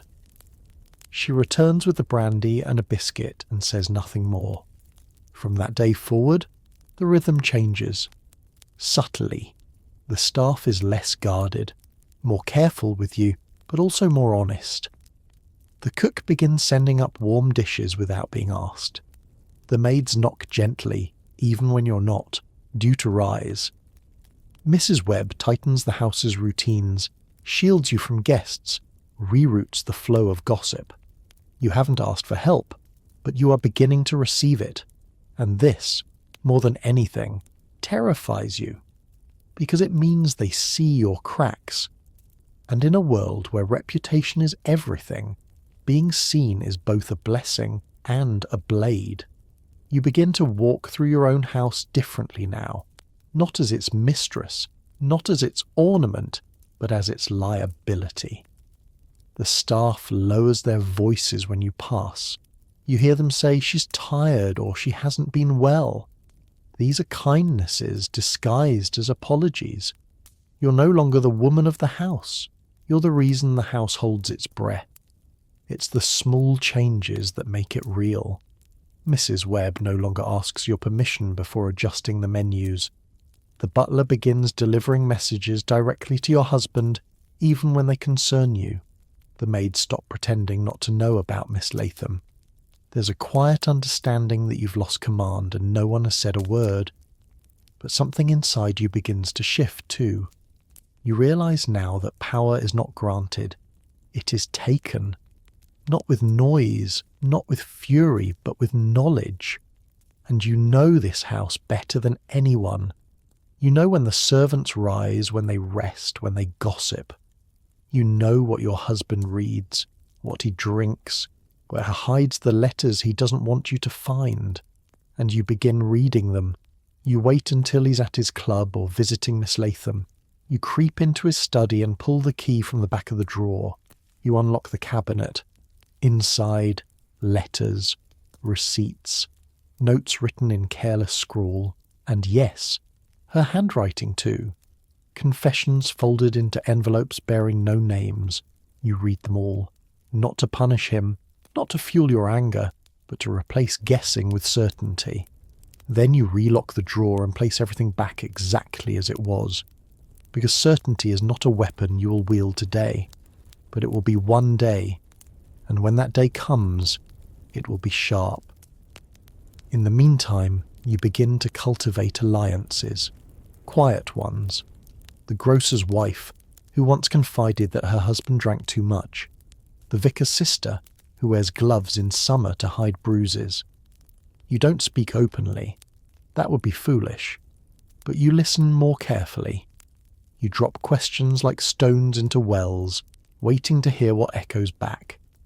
And you begin to understand something vital. You are not alone. Not truly. Not utterly. There are others like you, trapped in roles they didn't choose, haunted by silence, grasping for fragments of agency in a world designed to keep them still. This isn't friendship, not yet. But it's the beginning of something far more useful, witnessing. One day, a new girl joins the staff, a housemaid with bright eyes and quick hands. You see her watching Miss Latham one afternoon. Her lip curls. She says nothing. But later, she brings you your tea and places, the cup down with a kind of reverence you haven't felt in months. She's no lady, the maid mutters under her breath, no matter how fine her shoes. You meet her gaze, you say nothing, but for the first time your smile is real, because something has changed. You're not restored. Not yet. You're still bruised, still cornered, but you're no longer invisible. You're being seen, and in a world built to keep women quiet, being seen is the first step toward being heard. You're not looking for it when you find it. It's buried in the back of a writing desk drawer you rarely open, behind wax seals, old account ledgers, and a broken quill stub. A folded piece of paper, creased and yellowed. At first you think it's a shopping list, but then you see your own name written in a hand that isn't yours. It's a letter. You unfold it slowly. The paper is brittle. The ink is faded but legible. As you read the first line, your breath stops. It's from her. Not your mother, not a friend. Her. The woman before you. The first wife. The one whose portrait hangs in the upstairs hallway, whose name is spoken only in careful tones, when spoken at all. You had asked once, early in your marriage, what had happened to her. He had said she died of a lingering illness. Nothing more, no memorial, no grave you've ever seen. And yet, here she is, in her own words. If you are reading this, then perhaps he has chosen another, And if so, I hope you will not think me mad. I was not always silent. Once I believed in love too. You sit down. You read the whole thing, slowly, twice. She speaks of the same loneliness, the same slow fading, the same fear of speaking too plainly. She writes of arguments behind closed doors, of things taken, of things denied. She writes of being sent away to a quiet place in the country when she grew too restless. She describes the weight of being told her voice was a symptom, her questions a condition.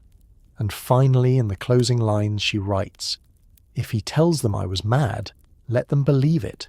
But if you feel what I felt, know that you are not mad. You're simply awake in a world that punishes wakefulness in women." You sit motionless, the letter trembling in your lap. She had written this for you, not by name, but by knowing, by foresight. She saw you before you arrived. She reached forward in time with a hand trembling from laudanum and grief, and placed this message like a match in a dry forest. And now it burns in your mind. You press the letter against your chest and feel a strange rush.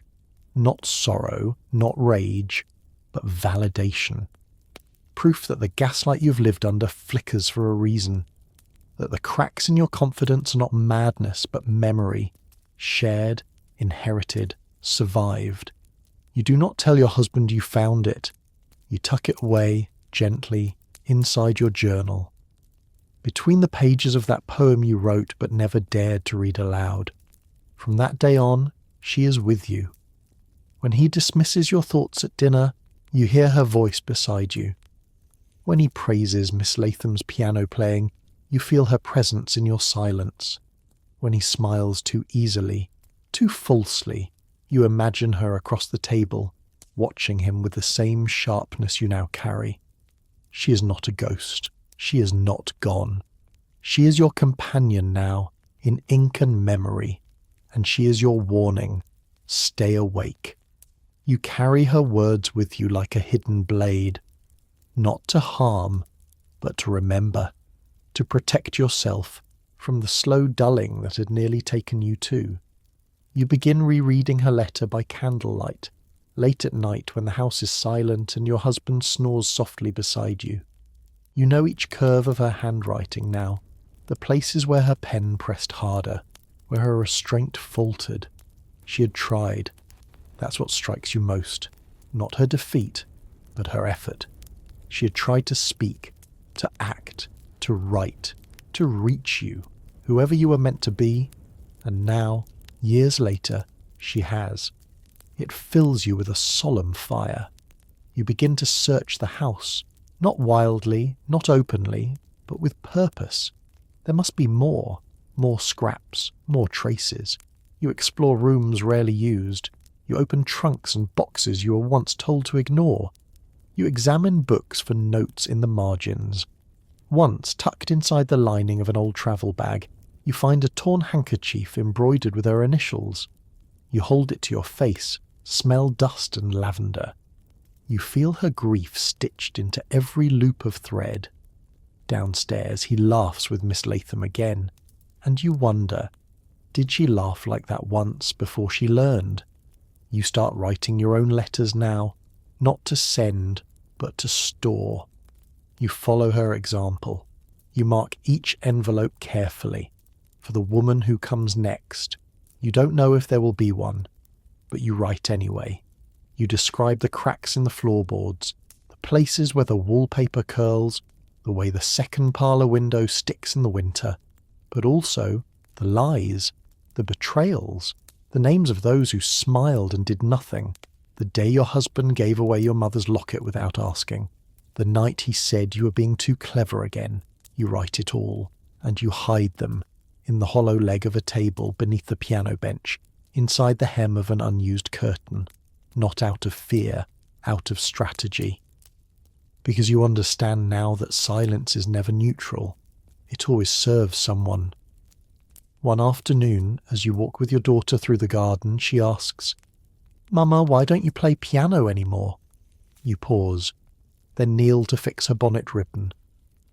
Because I forgot how, you say. She frowns. Can you learn again? You look into her eyes, so wide, so clear, and in that moment you make a promise you do not say aloud. You will not let her forget who she is. You will not let her grow up believing that obedience is love, or that silence is safety. You will teach her to speak gently but truthfully, to see past the smile and into the silence, to read between the lines, not just of books, but of rooms, of glances, of praise that disguises control. And when she is older, you will give her the letters, yours, hers, hers, because you now see the long chain of women who came before you, not broken, but bound, and you are determined to pass her something more than just a last name. You will pass her knowing the black dress is heavier than you expected. It clings to your shoulders, falls stiff over your corset, and scratches your throat with a collar too tight for comfort. You wear it anyway, not because you must, but because you are expected to. You are now a widow. He is gone. It happened without ceremony.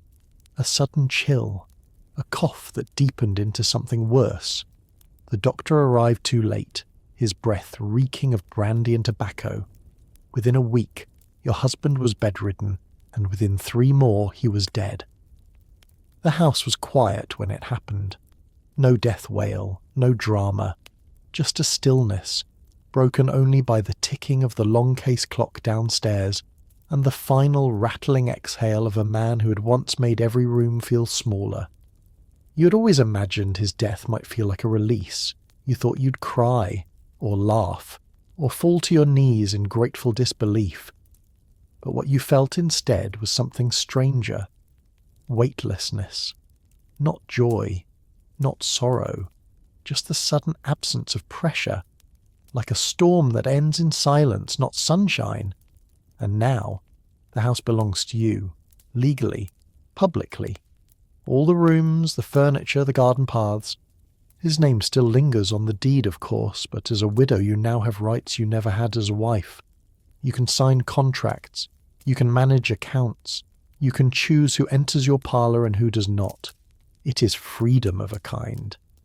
But it comes dressed in mourning crepe and funeral veils. There are rules, of course. A year of full mourning, during which you may not attend social events, may not wear colour, may not laugh too freely or walk too briskly. You must appear suitably heartbroken, no matter what truth your heart carries. There are women who abide by these rituals with sincerity, and then there are women like you, women who grieve differently, because what you mourn isn't him, it's the time he took, the years you gave, the words you swallowed, the small, unremarkable ways you disappeared each day. The morning after the funeral you sit in the drawing room and stare at the portrait on the wall. His face, captured in oil and pride, gazes back with the same smugness he wore in life. The painter had been generous with the jawline, soft with the eyes. You almost don't recognize him. You rise. You remove the frame from the wall. The maid watches you, unsure whether to help. You say nothing. You carry it to the attic yourself, past the creaking steps and forgotten trunks. You lean it against a trunk filled with old coats. You cover it with a blanket. Downstairs, no one asks where it went. Later, you light a fire in the hearth for the first time in years. A real fire. One that warms the soles of your feet as you settle into the best chair in the house. His chair. The armrests are smooth from years of his elbows, but tonight they are yours. You open a book, a real book. You do not hide it beneath fabric scraps or behind false panels. You read it openly, with the lamp turned high. You are no longer being watched.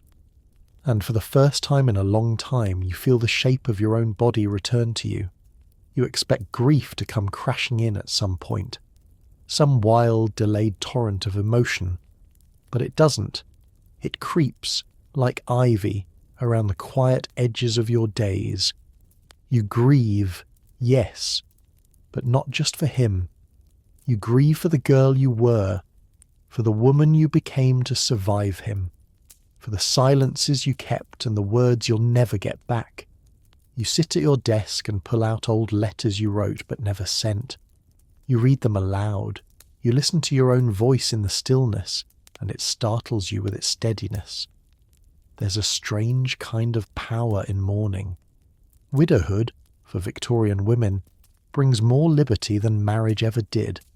You're now allowed to manage money, to make decisions, to speak without deferring. You can walk alone without suspicion. You can write without permission. And yet, there are rules to follow still. They send you a mourning guide, a little black-bound booklet printed in careful type, listing acceptable colours for each stage. Black for the first year, dull grey and lavender for the second. You must decline invitations. You must not attend dances or concerts. You must not laugh too brightly, not yet. Society allows freedom, but only through a veil. You follow these rules outwardly, but inside, a revolution stirs. You make small changes. You move the portrait of your husband from the main hall to a narrow back corridor. You repaper the sitting room, choosing a rich moss green that brings out the light in your daughter's hair. You begin speaking to the staff plainly, without the strained politeness of before. They notice. They respond. There is a softness in their voices now. Not pity, respect. One afternoon, you walk to town without an escort. No one stops you. You browse the bookstore, select a novel, pay with your own coins. You do not rush. You do not glance over your shoulder. The shopkeeper calls you Mrs., and then, after a pause, offers his condolences. You nod, but your mind is already elsewhere. On your way home, you pause at the edge of the square and watch the younger women hurrying about. Newly married, engaged, gowned in cheerful colours. You recognise the look in their eyes, the glint of hope still untouched by reality.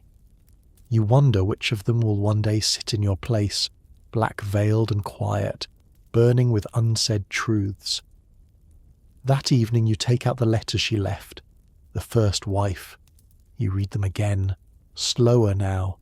You don't cry. Instead, you begin drafting your own.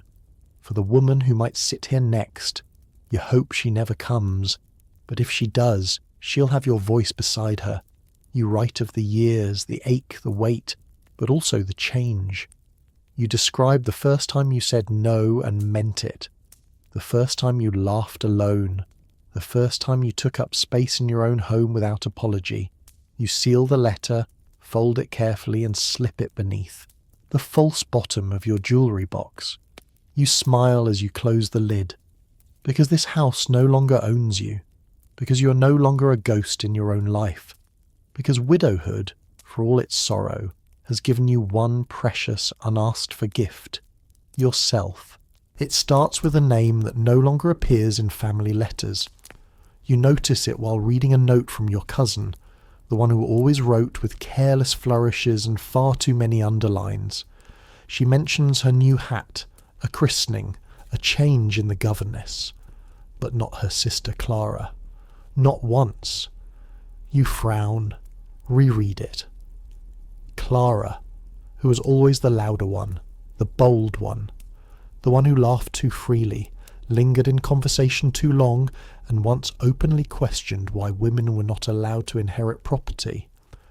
You send a reply, breezy and polite, asking after her. You receive a short answer. Clara is unwell. She's resting in the country for a time. You've heard this before. So many women vanish this way, not through death, but through erasure. Removed from the social calendar, from the conversation, from memory, not because they failed, but because they resisted, because they spoke too plainly, lived too loudly, or simply refused to nod at the right moments. You think again of the first wife, the letter she left, the warnings she etched onto paper. You begin to see her in all of them now, the women whose portraits hang high on staircases, eyes faded by sunlight and time, smiles faint as smoke. They were not all delicate. Some were simply inconvenient. In your own town there is a woman named Mrs. Dyer who walks alone every morning before dawn. They say she lost her mind after the war, that she once tore up hymnals and shouted at the vicar. But you've seen her feeding stray cats and reading quietly in the library corner. Her madness looks a great deal like solitude, like sadness that wasn't allowed a voice. You begin to wonder how many of these mad women were just too aware, too bright, too unwilling to pretend. The term is always the same: hysteria. It follows women like fog, a convenient diagnosis, a velvet noose. In Victorian England, hysteria became a catch-all for women's disobedience, sadness, passion, even curiosity. Treatments ranged from bed rest to ice baths to institutionalization. Anything to restore quiet. You find an old medical text in the attic, a dusty tome your husband once read for amusement. You flip through pages marked with notes in his hand. There, beneath a paragraph about female disorders, he had underlined the phrase, excessive imagination resulting in disruption of domestic harmony. You laugh. Bitterly. It explains so much. You write that phrase down and pin it inside your desk drawer, a reminder of the line you're forever expected not to cross. But you're no longer afraid of that line. Not now. You begin keeping record of women like Clara. Names, dates, fates whispered at garden parties or folded into footnotes. You find that they often vanish after raising a question, rejecting a suitor or challenging a father, and always the excuse is the same: she wasn't well. You write a letter to your sister, not flowery, not safe, honest. You tell her that you're thinking of Clara, that you're worried, that you're angry. You don't know what she'll do with the words. You only know they must exist. That night, you stare out the window and think of all the women whose lives were rewritten by someone else's hand. You decide, softly but firmly, you will write your own. You begin to see the asylum not as a building, but as a boundary, an invisible line wrapped tightly around every woman who dares to step out of her role. You pass it often now, on your walks beyond the village. A grey stone structure crouched behind hedges too carefully trimmed, windows barred not with iron but with lace. You once thought the mad women lived in there. Now, you understand, they also live out here, in drawing rooms and parlours, in the strained smiles of polite wives, in the too still silence of dinner tables. Women who are not ill, but made to feel broken because they burn a little brighter than the world permits. Because they question. Because they hunger. You meet one of these women at tea, Miss Eleanor Gray, newly returned from a rest in the south. Her cheeks are pale, her voice subdued, but her eyes are alert, sharp as a tack hidden in a pincushion. You sit beside her, talk of safe things, weather, hem lengths, the price of oranges, and then, as the room chatters around you, she leans close and murmurs, "Do you ever feel like you're screaming from inside your gloves?" You freeze, then smile. "Yes," you whisper back, "all the time." She gives a soft laugh and something between you settles, something invisible, real. You exchange no secrets, no schemes. But the thread between your lives grows taut, and you tuck it gently into the spool of your memory. Later that week you speak to the vicar's wife about the new reform bill, casually, lightly. The older woman presses her lips together and says, "Let's not get political. It makes women seem bitter." You thank her. You go home, and you write that sentence down in your ledger of harm. You keep it not out of spite, but documentation.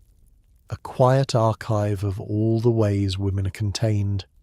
You begin adding to it. A girl locked in her room for writing poetry too sad. a widow labelled unstable for wearing violet before her second year of mourning ended, a governess dismissed for correcting the son of a baron, a wife silenced at a dinner party for citing a book. Your list grows, not as an act of despair but resistance, a history the world refuses to write, so you do. And then, one quiet morning, a letter arrives. It's from Clara, written in a slow, steady hand. No flowery script, no embellishment, just this. I am not unwell. I was only inconvenient. Thank you for remembering me. You press the paper to your chest. There it is. Proof. Proof that silence can be broken, that erasure is not always final, that a voice once buried can still rise. You pen a reply with care. You tell her she is not alone, that her name lives on, not as scandal, but as truth, that she's already done more than most. She endured, and she spoke. That night, you light a single candle and place it in the window, not for prayer, but for signal. For any woman walking the road beyond who might look up from her long, quiet journey, see the flicker, and know, someone in this house believes you. It happens at breakfast, without warning. Your son, 12 now, tall and quick with his father's cheekbones but your eyes, slams his spoon onto the table and says, "Why can't Alice go to school like I do?" The question falls like a thunderclap in the quiet morning. You stare at him, tea cooling in your hand. Across the table your daughter stiffens. She's 9, clever, observant, and already learning how to disappear politely. You've seen her fold herself into corners, sit quietly through dinner, lower her voice when corrected. You've watched her become small, and now your son has noticed it too. You speak gently. Because that's the way things are. Girls are usually taught at home. He frowns. That's not fair. You nod. You say nothing more. 'Cause what else can you say? He's right. Later that day you bring out the old books, Latin primers, mathematics guides, an atlas with edges curled from the use. You call Alice into the parlour and ask if she'd like to learn. She lights up like a lantern. She nods so fiercely it startles you, and so you begin. Not with fanfare, quietly, an hour after breakfast, an hour before dinner, just the two of you, heads bent over maps and ink-stained pages. You watch her bloom, watch the questions pour out of her like water from a stopped-up well. She asks about oceans, about Queen Elizabeth, about how carriages work, about whether women can own ships. You answer what you know. You teach her how to find what you don't. And one day she asks, "Why doesn't Papa teach me this?" You hesitate, then say, "Because he was taught that girls didn't need it." She nods slowly. "That's silly." "Yes," you think. "It is." And then you wonder, how many generations of daughters were told the same thing? You remember your own girlhood, the books you weren't allowed to read, the questions you were scolded for asking, the looks of concern when you corrected someone older. You remember being told to focus on your embroidery, to make yourself pleasing, not wise. And now you watch your daughter tiptoe to the bookshelf when no one is looking. Watch her read late by candlelight. Watch her stand straighter when she recites her lessons. You realize something both painful and powerful. You were never allowed to protect yourself, but you can protect her. You begin rewriting the household schedule, just a little. Her lessons come before embroidery. She joins you on walks where you talk about more than weather. You start teaching her not only how to write, but how to argue, how to ask why, and expect an answer. The staff notices, Mrs. Webb approves. The younger maid, who once confessed to hating her letters, asks to join one afternoon. You welcome her. You're no longer just a mother. You're a guardian of something dangerous, a girl who is learning. And you know, deep in your bones, that the world is not ready for her. But you will ready her for the world. You teach her things you were never taught, not just Latin declensions or geography, but the invisible rules of the world. You explain how to listen without shrinking, how to speak without apology, how to read a man's silence as clearly as his words. Some lessons are harder. You tell her that truth must sometimes be hidden in soft folds, that people will reward her for smiling, but not always for speaking. That knowledge makes her powerful, yes, but that power unsettles those who prefer their daughters pliant. She takes it in slowly, not with sadness, but with quiet determination. There is steel behind her softness. You see it now more and more in the way she questions the vicar, in how she stays at the dinner table just a moment longer before being dismissed, in how she no longer lowers her gaze when addressed. One day your son scoffs during a lesson.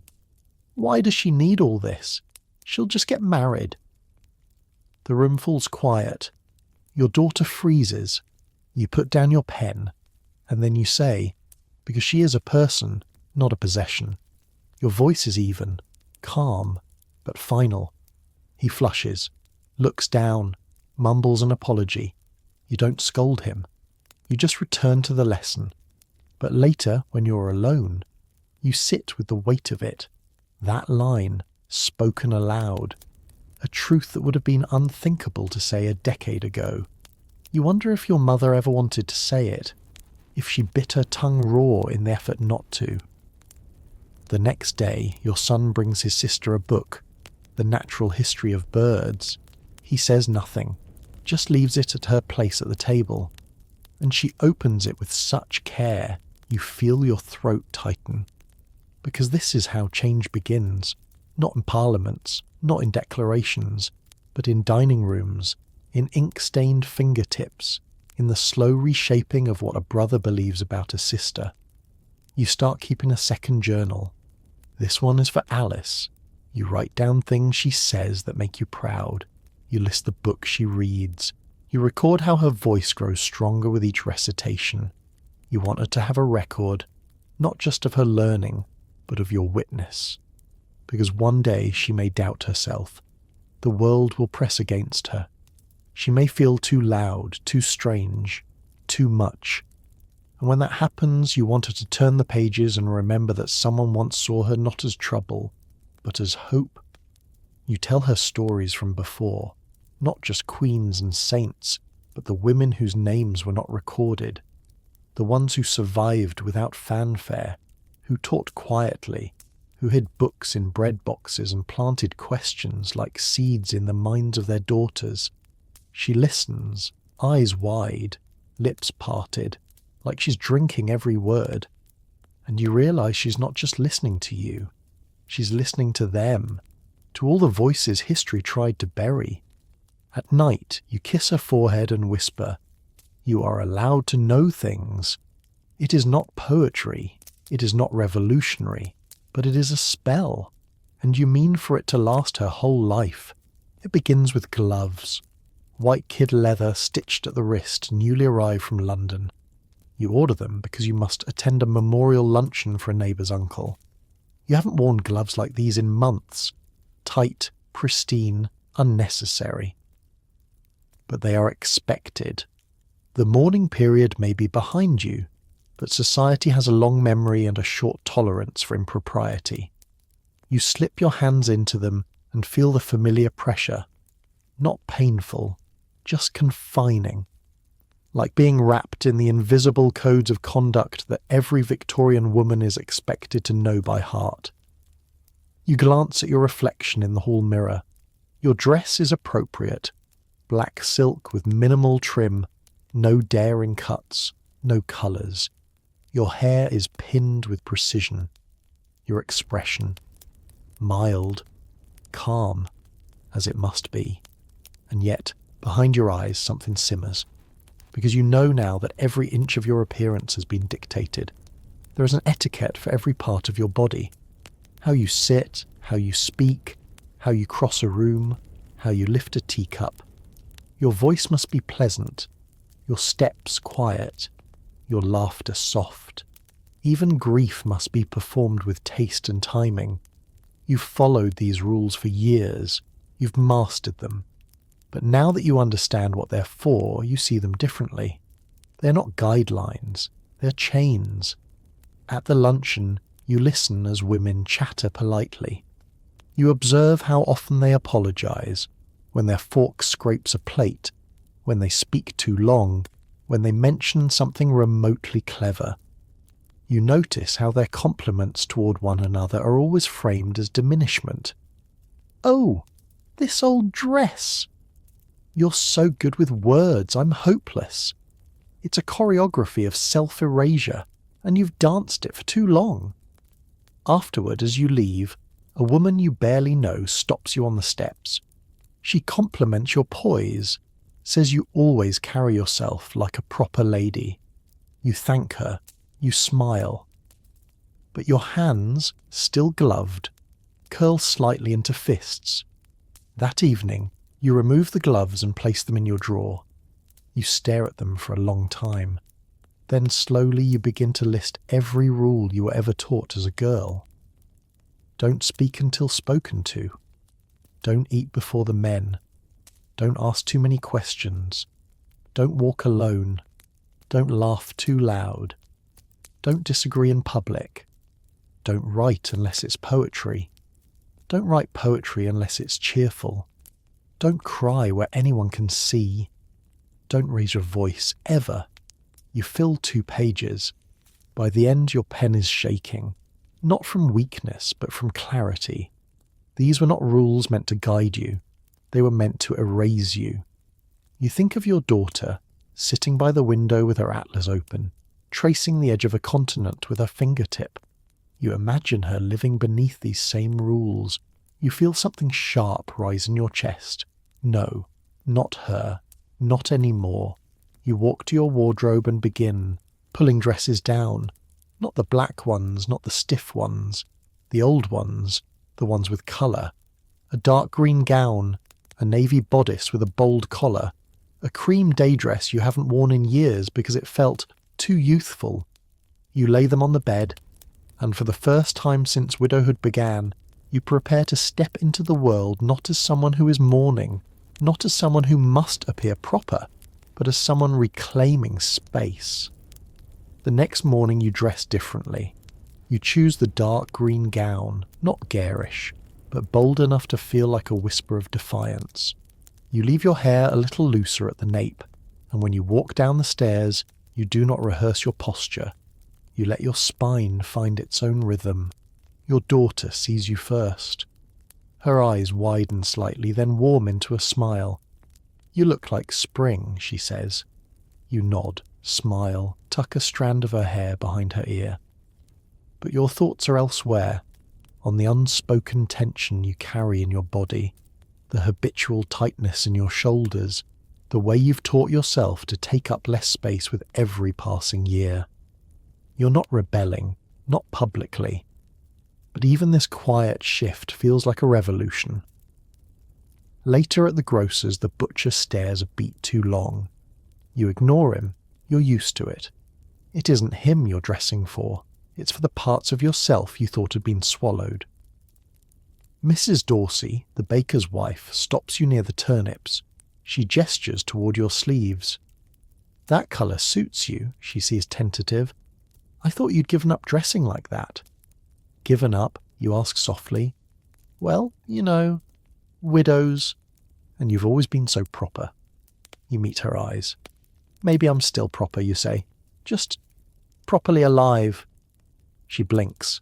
Then, very faintly, she laughs. "I might try it too," she says, touching her own dull hem. "It's not about vanity. It never was. The colour of your dress is not a scandal. But it is a choice. And women like you have so few of those that even a shade of green can ripple across the village like a sermon. At church the next Sunday, you sit with your back straight, your gloves tucked into your lap instead of on your hands. You don't nod along to the sermon's familiar refrains about obedience and quietude. You think about the old women buried in the cemetery behind the chapel, most of them without epitaphs beyond beloved wife or devoted mother. You think, they must have dreamed louder dreams than that. When you return home, your daughter asks what you think heaven is like. You pause. Then you say, "I think it's a place where no one tells you to hush." She giggles, and then she writes it down. She started keeping a little book, Sayings from Mama. You didn't ask her to. It was her idea. You're both building records now. One night, while brushing her hair, she asks if she'll have to wear gloves and black dresses when she's a woman. You say, "Only if you want to." She considers that, then says, "I think I'd rather wear blue." You smile. Then wear blue. And you mean it. Not just the colour, but the freedom behind it. You sit beside her as she writes her daily notes, and you wonder how many other women sit like this, quietly reshaping their daughters' futures, not with swords or protests, but with permission. Permission to question, to speak, to wear colour, to take up space. It's a small kind of revolution, but it starts in the mirror, in the closet, in the soft fabric of a green dress that once stayed folded too long. And now it dances when you walk. You don't mean to get involved. Not at first. It's just a meeting, a gathering of women at the far end of the village library, advertised in a small printed notice behind the florists. You happen to see it while collecting peonies for your parlour. Women's Reading Society, it says. Thursdays, after dusk. Discreet. You don't know what makes you go. Curiosity, perhaps. Or the ache that's grown louder since you started wearing green again. A need for something you haven't named yet. Not company, you have that. Not gossip, you've never enjoyed that. Something else. Something alive. So on a drizzly Thursday, you tuck your gloves into your coat pocket and walk to the library. You hesitate before entering. You worry it might be trivial, or worse, dominated by the sort of ladies who weaponize their embroidery circles with judgment and veiled insults. But it isn't like that. Inside, the fire crackles. The room smells of dust and ink. And there they are. 8 women seated in a loose circle of mismatched chairs, passing around worn books, cups of tea, and something far more fragile. Ideas. You know 3 of them. Mrs. Broom, who tends her garden with the ferocity of a soldier. Miss Elspeth, the piano teacher with the sad eyes. And Frances, stern, widowed early, known for walking alone after sunset, a small rebellion no one discusses. They welcome you with warm nods. Tonight's topic is Jane Eyre, and more precisely the question of freedom within love. You expect polite observations. You expect someone to praise Mr. Rochester's brooding loyalty. But instead, Elspeth says, "I've always hated how he locked his wife in the attic." There's a pause. Then Mrs. Broom mutters, "You'd be surprised how many men prefer their wives unseen and silent." Laughter, dry and knowing, ripples around the room.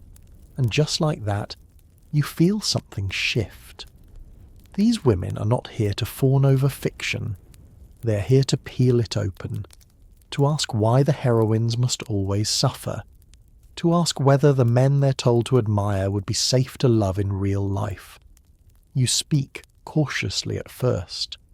You say you once envied the romance in those stories, but now you wonder why the endings always mean marriage and never peace. They listen, not with surprise, but with recognition. You're not the first to ask, just the latest to find your voice. That night you walk home slower than usual. The rain has stopped.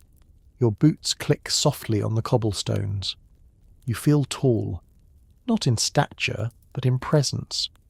Because for the first time in years, you didn't shrink. You didn't nod along or smooth your words. You spoke, and what's more, no one tried to hush you. The next week, you bring a book of your own. It isn't fiction, it's a medical text, bound in faded blue linen. One of the older editions with diagrams of the female body drawn like strange maps. You've kept it hidden for years, more out of caution than shame. But tonight, At the reading society, you lay it on the table like a lantern in the dark. This, you say, is what the doctors use to explain us, but half the pages are guesses. The women lean closer. Frances flips to a chapter titled Hysteria. She reads aloud the symptoms: nervousness, fainting, irritability, even too much laughter. Then she looks up. So, being alive as a woman? The laughter that follows is sharp, not soft. You turn to another page, a list of supposed remedies: laudanum, isolation, cold baths, marital relations, a full prescription of silence. The logic is circular. If a woman speaks too much, she is unwell. If she's quiet, she's cured. Elspeth shakes her head. They treat the soul like plumbing: blockages, releases, flushes, but never care. That word hovers in the room like steam. Care. Who gets it? Who is denied it? Who is taught to give it until there's nothing left? Mrs. Broom shares a memory of her sister, how, after a miscarriage, the doctor told her it was better not to dwell and suggested she distract herself with embroidery. She never touched a needle again, Mrs. Broom says. She buried it under a tree. You imagine that little grave, somewhere in a quiet garden, a spool of thread tangled with grief. Then you speak of your own childbirth, how the doctor never met your eyes, how your husband praised him for arriving on time but never asked if you were in pain, how you were told to rest only long enough to resume your duties, how they measured your health by your silence.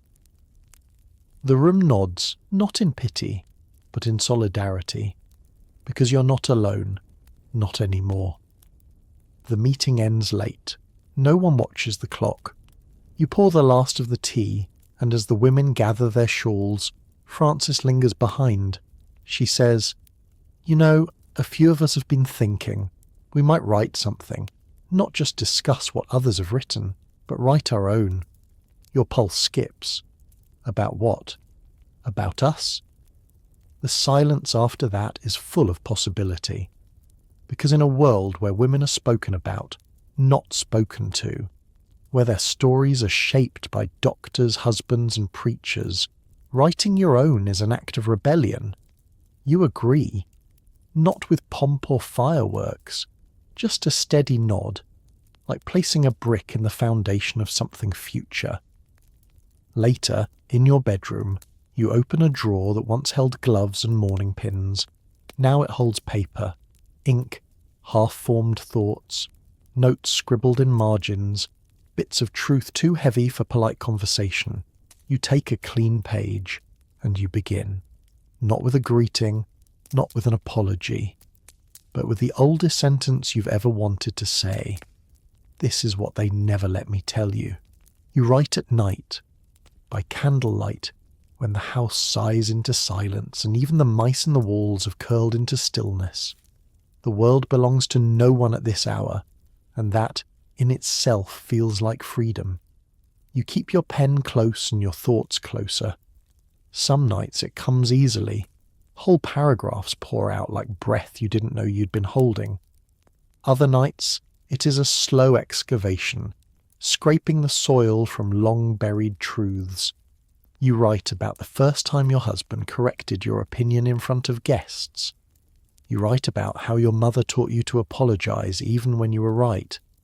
You write about the moment you realized that being a good wife meant disappearing so quietly no one noticed you were gone.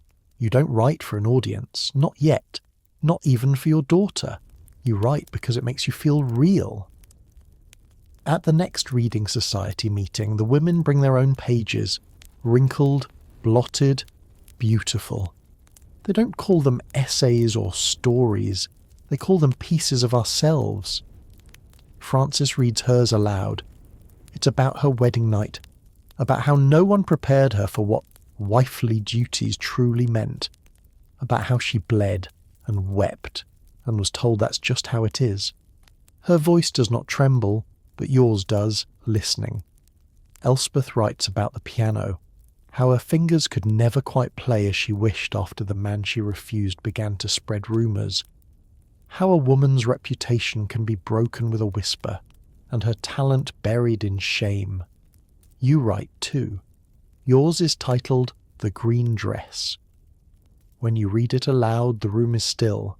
Even the fireplace seems to pause its crackling. Afterward, Mrs. Broom says, "You've turned memory into a weapon." But it doesn't feel like a weapon.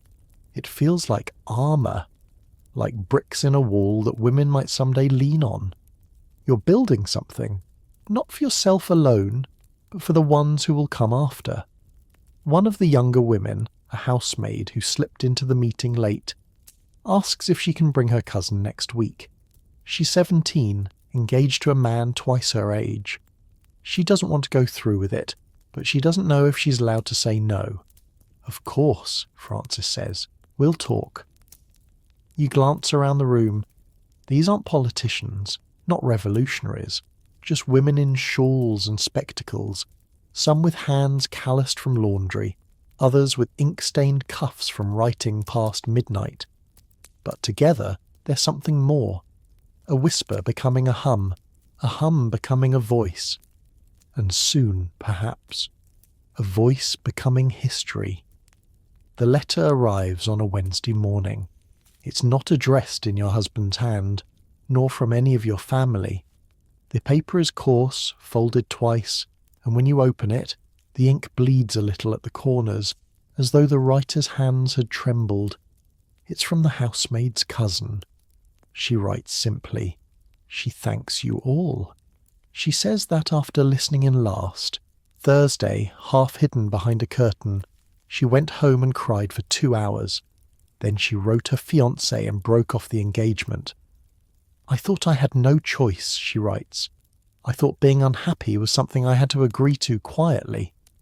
But now I know that fear and silence are not the same as duty." You fold the letter carefully and bring it to the group that evening. The women sit hushed as you read it aloud. When you finish, Elspeth wipes her eye with the edge of her sleeve. Frances smiles faintly and says, "One pebble at a time." And it is. That's how walls are cracked. Not with noise, not with flame, but with the quiet persistence of women who begin to believe each other. In the weeks that follow, more letters arrive. One from a governess who's been accused of tempting the father of the household and is seeking legal advice. One from a midwife in a northern village who's heard rumours of your paper club and wants to know if she can send her own story. And one, surprisingly, from a man. He writes with no flourish.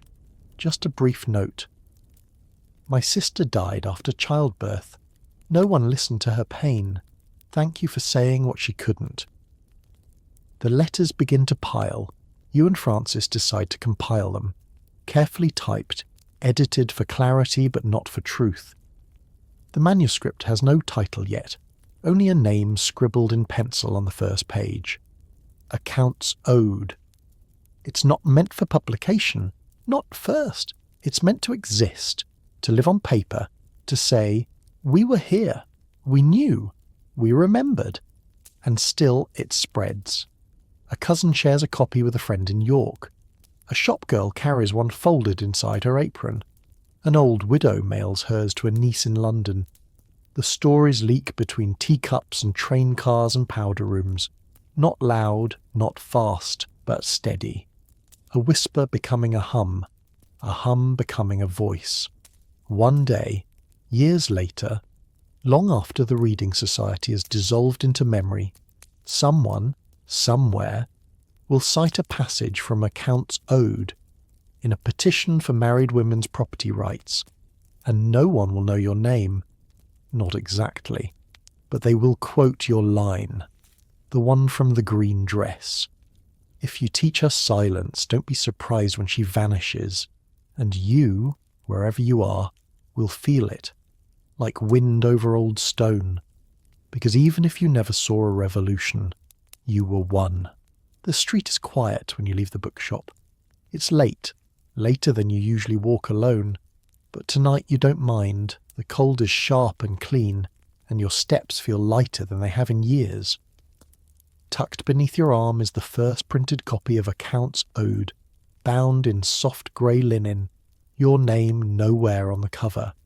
That was the agreement. No one author, only women, together. You pass the bakery where Mrs. Broom once fainted from hunger in her youth. It's closed now, the windows fogged from inside, but you smile at the memory of her standing in your parlour, strong as a brick wall, saying, "We don't need a revolution, we need each other." The gas lamps flicker. You turn onto a side street and catch your reflection in a shop window. Older now, of course. Wrinkles at the corners, a softness in the jaw. But your eyes, they still search, still question. You nod at the woman in the glass as if to say, "We made it farther than they ever expected us to." At home, the parlour smells faintly of lavender. You sit where you always sit, on the low chair by the fire. The pages in your hands are warm, the type crisp and dark. You open to the first story.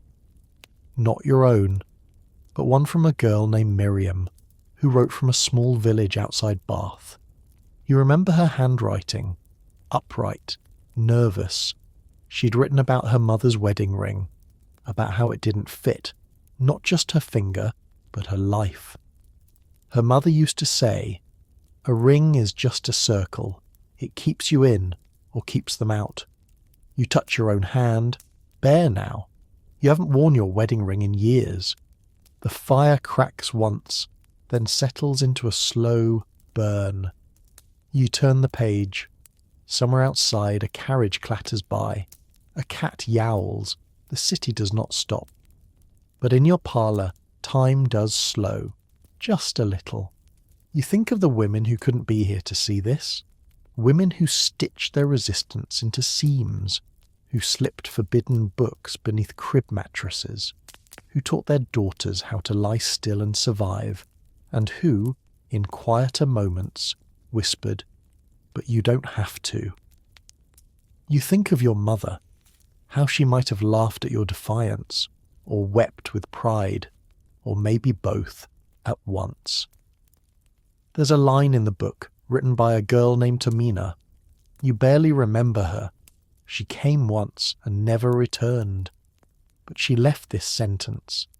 "They will tell you that marriage is safety, but I've seen more bruises inside homes than on any battlefield." You whispered when you read it aloud. Now, printed in ink, it stands like a monument. You close the book gently. The final page is simple. Just a list of first names, initials, or in some cases, nothing at all. Not every woman was ready to be remembered. Some still aren't. But they're here, between these covers, in every story that refuses to be silent. You carry the book upstairs and place it on your nightstand. The candle throws gold across the spine. You watch the flame flicker, casting shadows, like ghosts on the wall. But these aren't ghosts that haunt. These are the ones that keep watch. It's quiet now.